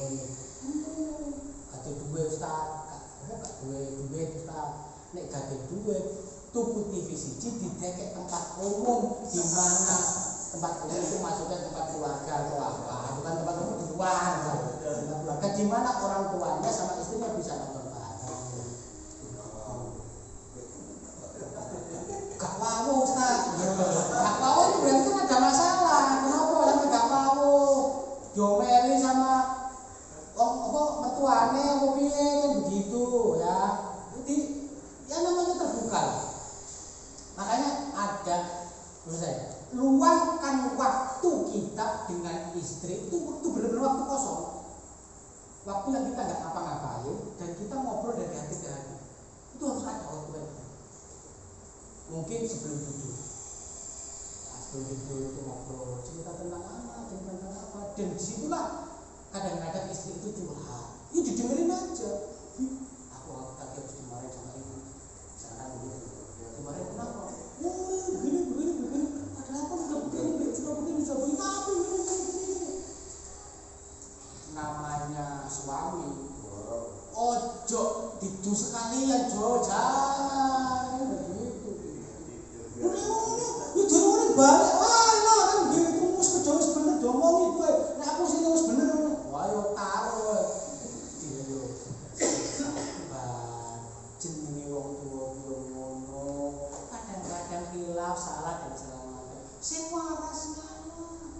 Sing sabar ya. Ngomong bojone sing enak. Iya kita ngene. Aku juga pernah ngomong kok. Tapi yo bisa. Namanya berwalidain itu berat urusan. Kenapa berwalidain itu pahalanya gede. Itu karena berat dilakukan. Gak semua orang itu bisa. Apalagi namanya kalau anaknya langsung sama orang tuanya mungkin itu ringan. Tapi kalau suaminya atau istrinya, nah itu yang maksudnya gini. Kalau misalkan laki-laki itu anaknya orang tuanya langsung, masalahnya itu kadang-kadang di istrinya, nggak tahan, betul. Atau kalau yang anaknya secara langsung itu perempuannya, itu laki-lakinya yang berat itu. Memang begitu, dan itu pahalanya besar. Niat sejak awal itu harus diluruskan dan benar-benar harus sabar, bener lah. Manusia itu sabar, jelas lah pokoknya. Coba tanya sama Pak Hadi yang orang tua itu.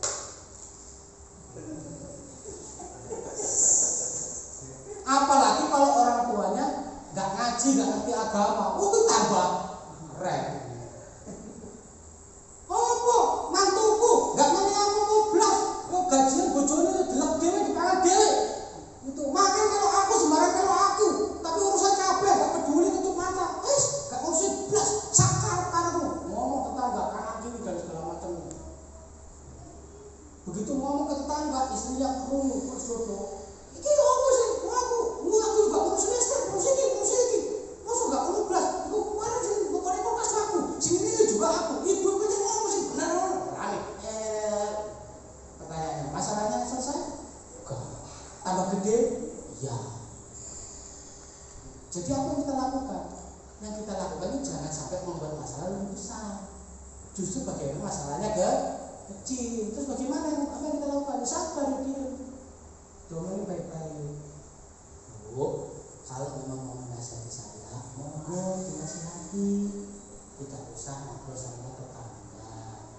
Udah, dengan pengen ngomong ngobrol sama saya. Coba dengan sama. Dioreng-oreng aku semua ya, gak usah dibawain, gak usah dibantah.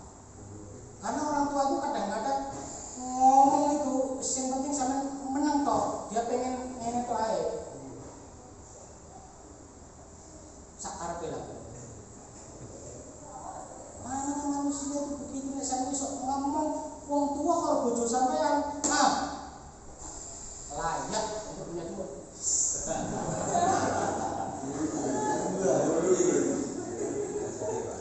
Ini dilatih dulu. Sekuat mana kesabaran Anda kan begitu. Jadi dalam hidup rumah tangga itu harus ada pengertian sesama dua orang.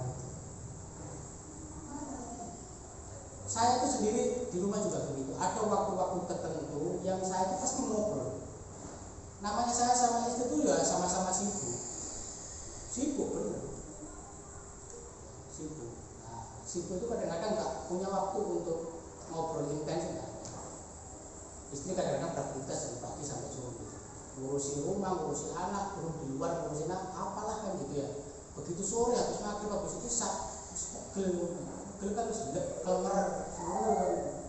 Urung nek diteleponi di WA karo kanca-kancane kan gitu. Pas diteleponi di WA atau diteleponi anake dari mana dari Turki kan gitu.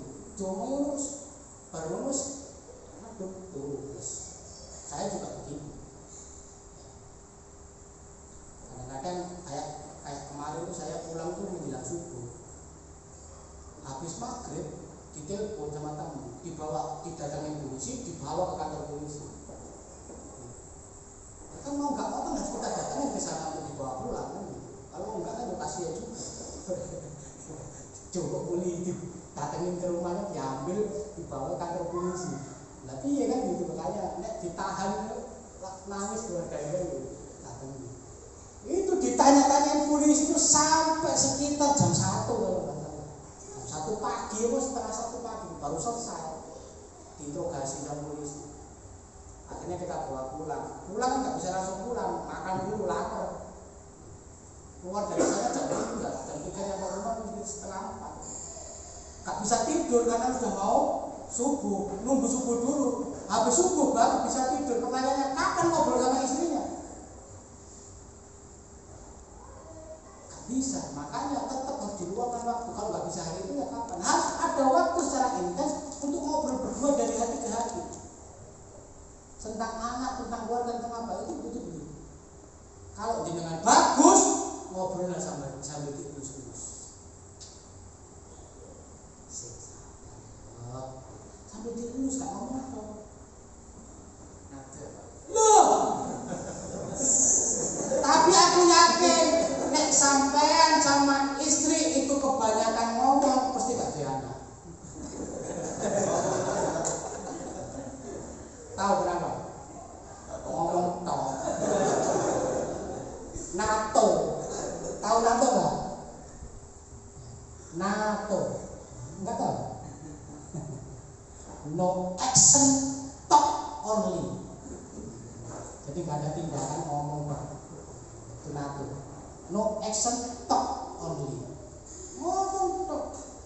Kalau bikin anak itu juga kan ngomong. Salah. Kalau pengen punya anak itu harus banyak aksi.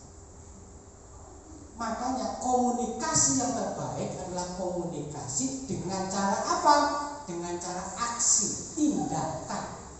Kalau ngomong itu gestur. Jadi kalau jenengan itu pasti bosan kalau sama Pak Lurah sama Pak itu bosan. Kenapa? Ngomongnya enggak ada gerakannya untuk Assalamualaikum warahmatullahi wabarakatuh. Para warga yang dirahmati Allah, hari ini kita akan merayakan 17 Agustus. Semoga dengan jasa-jasa para pahlawan ngantuk kabeh.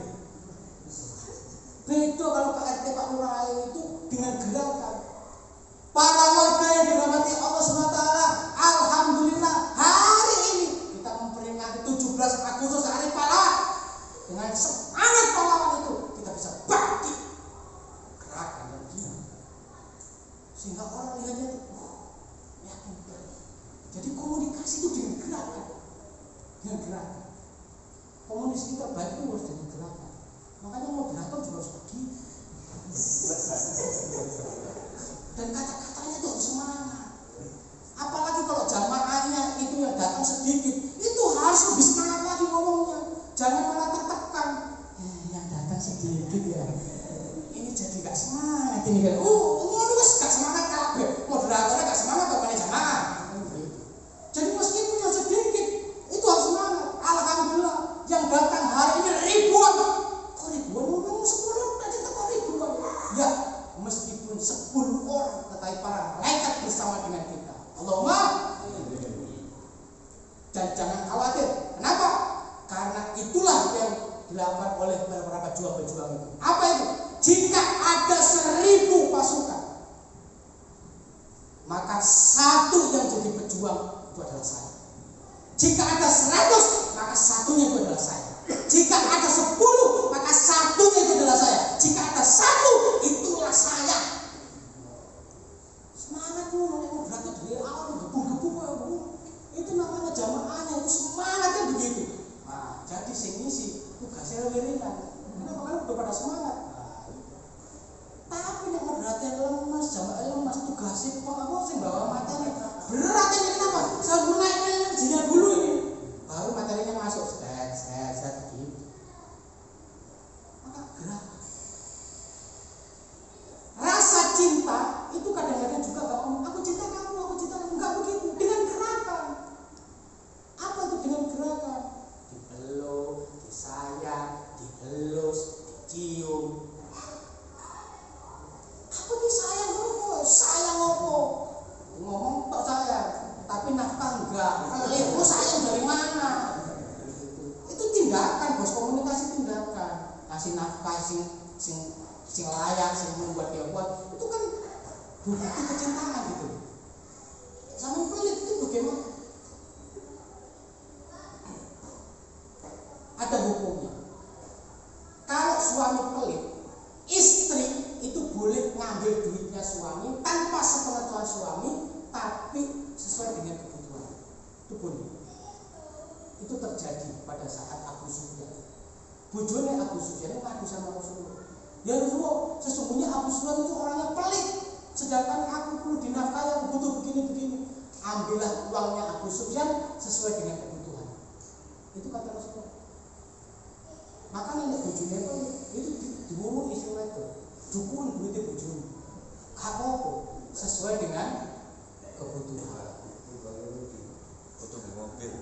Butuh buat mobil. Seorang suami harus memberikan nafkah yang layak kepada istri. Layak itu ya semampunya dia. Kalau dia mampunya nukok tempe tahu kalau sebab putih, ya itu harus diterima dan istri itu harus terima. Tapi nek bojone seharusnya itu bisa ngasih daging, ngasih apa, tapi meneng tempe kan beli tuh. Cukup duit kan apa? Kayak daging gitu. Jadi ada ilmunya rumah tangga itu, ada seni-seninya. Ya. Tindakan, rasa kasih sayang itu dengan tindakan. Karena tindakan itulah membuahkan hasil. Ya, hasil dari hubungan itu seorang anak, bukan dari omongan. Gak ada ceritanya lah suami istri ngomong dari malam sampai subuh terus punya anak, itu gak ada cerita. Justru tanpa omongan itu banyak anak. Kakek ngomong gak anaknya, kalau ngomongnya akeh anaknya. Kok iso sakit? Aksi terus, action. Gitu ya. Jadi ya satu ya, takut sama istri dalam konteks tertentu gak ada masalah, apa? Gak dilarang juga. Rawat istrimu dengan baik. Mau istrimu itu jelek, mau istrimu itu kecemes, mau istrimu itu apa, Anda tetap punya kewajiban sebagai seorang suami untuk menafkahi dia. Bujuku sih sok kerja dhewe, aku gak perlu menafkahi itu. Salah. Kenapa salah? Kewajiban menafkahi itu ada sama suami, bukan sama istri. Istri kerja itu sunnah pun enggak, mubah. Mubah itu kayak orang duduk. Mau duduk mau enggak itu mubah, enggak ada pahalanya. Istri kerja itu enggak ada pahalanya. Kenapa? Karena pada dasarnya istri itu enggak wajib untuk bekerja, suami yang wajib untuk bekerja. Sekarang keliru, istrinya TKW, suaminya ngangkat kaki di rumah. Itu keliru kayak gitu itu. Harusnya yang pergi kerja itu suaminya, istrinya di rumah. Maka bagaimana Ustaz kalau istrinya sudah bekerja? Ingat, harta dalam urusan keluarga, harta suami ada hak istri dan anaknya di situ. Hartanya istri punyanya istri tok, suami nggak berhak. Oh Ustaz, nggak adil, ya begitu. Kamu iri lah, kan istri bekerja. Karena istri bekerja itu haknya suami untuk mengizinkan atau tidak. Ini kerja ya, oh ya, ketika dia dapat uang, itu uangnya dia sendiri. Jenengan harus tetap menafkahi menafkahi dia, tetap meskipun dia bekerja harus menafkahi.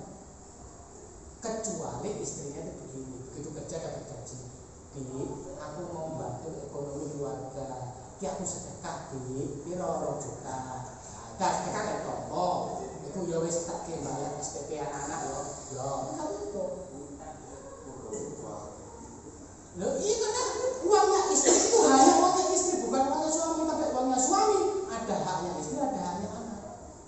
Makanya istri ketika sudah bekerja, suami tetap harus menafkahi istrinya, tetap harus, nggak boleh putus.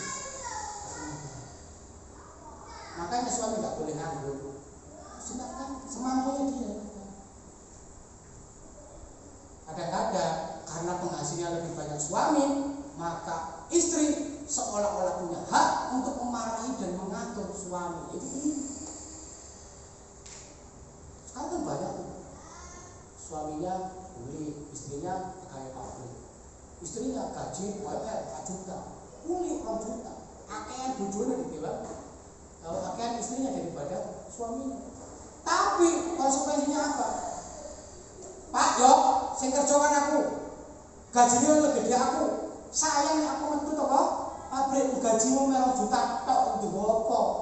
Makanya apa? Saja aku tak kerja. Kabeh urusane omah sama ngurusi. Jadi bojone kerja kok isu sampai bengi bar magrib baru mulai. Terus bener. Jadi kita mau masih nyapu, sing resik-resik, sing masak, bojone itu gak bener ngono kae. Meskipun gajinya 4 juta, dengan 2 juta. Dari 2 juta, istri harus dinafkahi. Kamu saya nafkahi, ini mampu saya. Tapi kamu tetap kerja di rumah. Karena itu kewajiban, bukan kewajiban. Aku sepegel Pak, itu sepuluh pabrik dari pagi sampai malam. Saya ini neng omah tetap ngurusi omah. Nek kue pegel, metu pabrik. Aku sih nafkahi kowe. Gajimu 2 juta, gak cukup. Gak cukup apa jare Gusti Allah. Sing penting semua hak dan kewajiban bisa jalan dengan baik. Itulah sistem kapitalis. Bagaimana keluarga didorong untuk mencari uang agar apa? Agar rumah tangganya itu bergerak. Itu sistem kapitalis itu. Yang orang berorientasi hanya materi.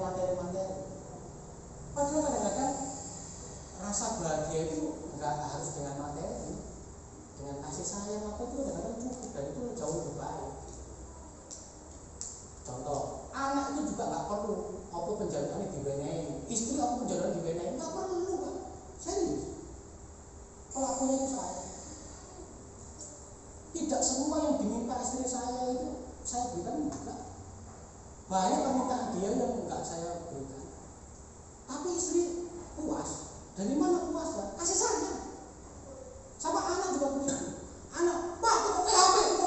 Gak perlu diberikan HP. Kalau memang sebelumnya gak punya HP. Terus apa? Ajak main. Ayo belajar. Selesai kasih sayang. Gak harus jalan-jalan. Tapi tiap pagi diajak jalan kaki di sekitar rumah keliling-keliling. Itu termasuk sudah berkorban. Aku jalan-jalan kreasi itu juga gak perlu. Makanan enak juga nggak perlu, kadang-kadang kita makan bareng sambil guyon itu sudah terasa enak gitu loh. Semuanya itu bukan soal materi, saudara-saudara. Jadi semua keinginan istri harus kita penuhi, yang enggak lah, yang enggak. Apa itu ya? Itu dikasih sayang. Seolah. Nah kadang-kadang kita ini kurang bisa berkasih sayang. Memang saya ini orangnya nggak romantis. Ini bukan soal romantis atau tidak. Jenengan itu menyayangi istri itu perintah Allah. Suka nggak suka jalankan itu. Mau romantis mau nggak jalankan itu. Kalau jenengan disuruh nyium istri Anda, cium juga meskipun yang Anda nyium itu oleh itu bujuku ambu banget. Tapi perintah Gusti Allah itu disayang, sayang aja. Lalu selesai. Lalu itu mau. Aduh, ini kemarin yang pada kelahiran enak teman ini. Cuma mennya langsung berubah itu sistem. Saya yakin. Yang ini kasih sayang. Itu ya. Seni berupa tanggal. Dan insya Allah satu memang harus memahami lah, saling belajar, itu itulah dua-duanya hukum syariat. Sama-sama ngaji insya Allah nanti terbentuk. Kalau bisa orang tuanya juga ikut ngaji juga. Kalau nggak bisa ikut ngaji, ya mungkin disertakan YouTube apa siarannya gitu, terus lihat bareng misalnya gitu kan bagus. Ya nggak harus YouTube kita, itu hanya ustadz yang lain juga. Itu penjelasannya ustadz ini bagus, ini bagus. Kalau mau rekamannya pengajian sekarang minta sama beliau. Itu kolektor gitu. Saya aja nggak punya ya, beliau lengkap loh dari awal sampai akhir. Ya itu penjelasan dari saya. Udah selesai? Masih ada lagi? Kok? Coba. Baik, terima kasih Ustaz untuk penjelasannya, sungguh sangat berbobot sekali. Semoga terjawab semua ya pertanyaannya ya. Baik, karena waktu sudah malam, kita akhiri untuk kajian malam ini. Kita tutup dengan istighfar 3 kali dan doa kafaratul majelis. Astagfirullahaladzim, astagfirullahaladzim,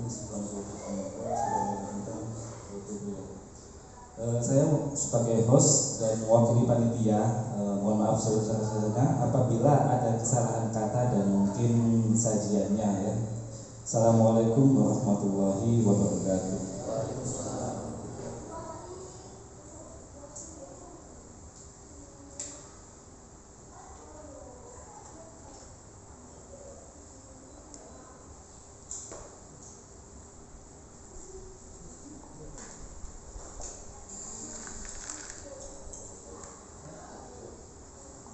Oh iya, alhamdulillah untuk acara pengajian di Pacet, alhamdulillah tanggal ya kan kemarin kita sampaikan di Pacet ya. Insya Allah kita geser ke Trawas tanggal 10 dan 11. 10 itu berangkat sekitar jam 10 pagi, berangkat dari sini nanti bareng-bareng ya. Nah, insya Allah dulu sudah sampai vilanya di Trawas. Jadi di sana di vilanya insya Allah ada kolam renangnya. Jadi kalau mau renang monggo di sana ya. Sebenarnya bukan renang, atus bareng mungkin begitu ya. Ada renangnya alhamdulillah ya. Pulangnya hari Minggu waktu zuhur.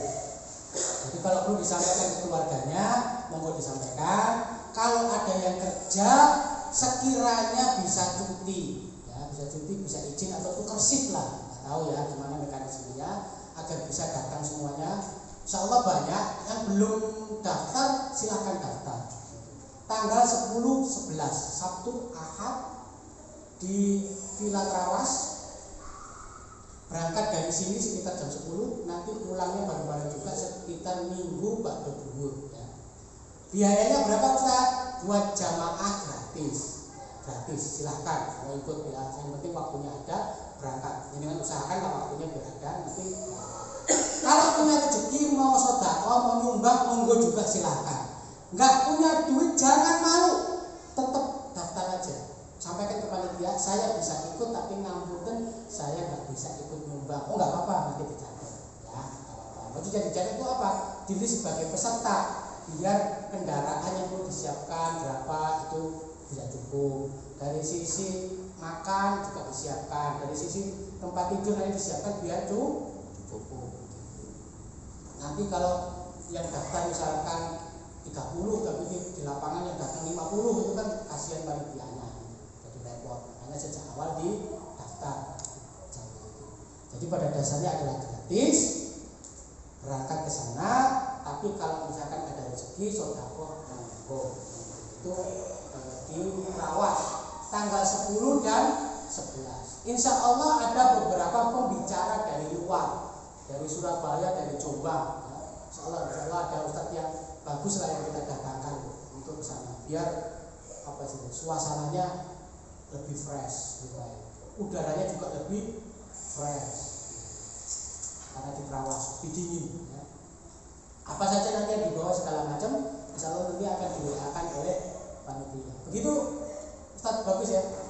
10-11 fix, tempat fix ya.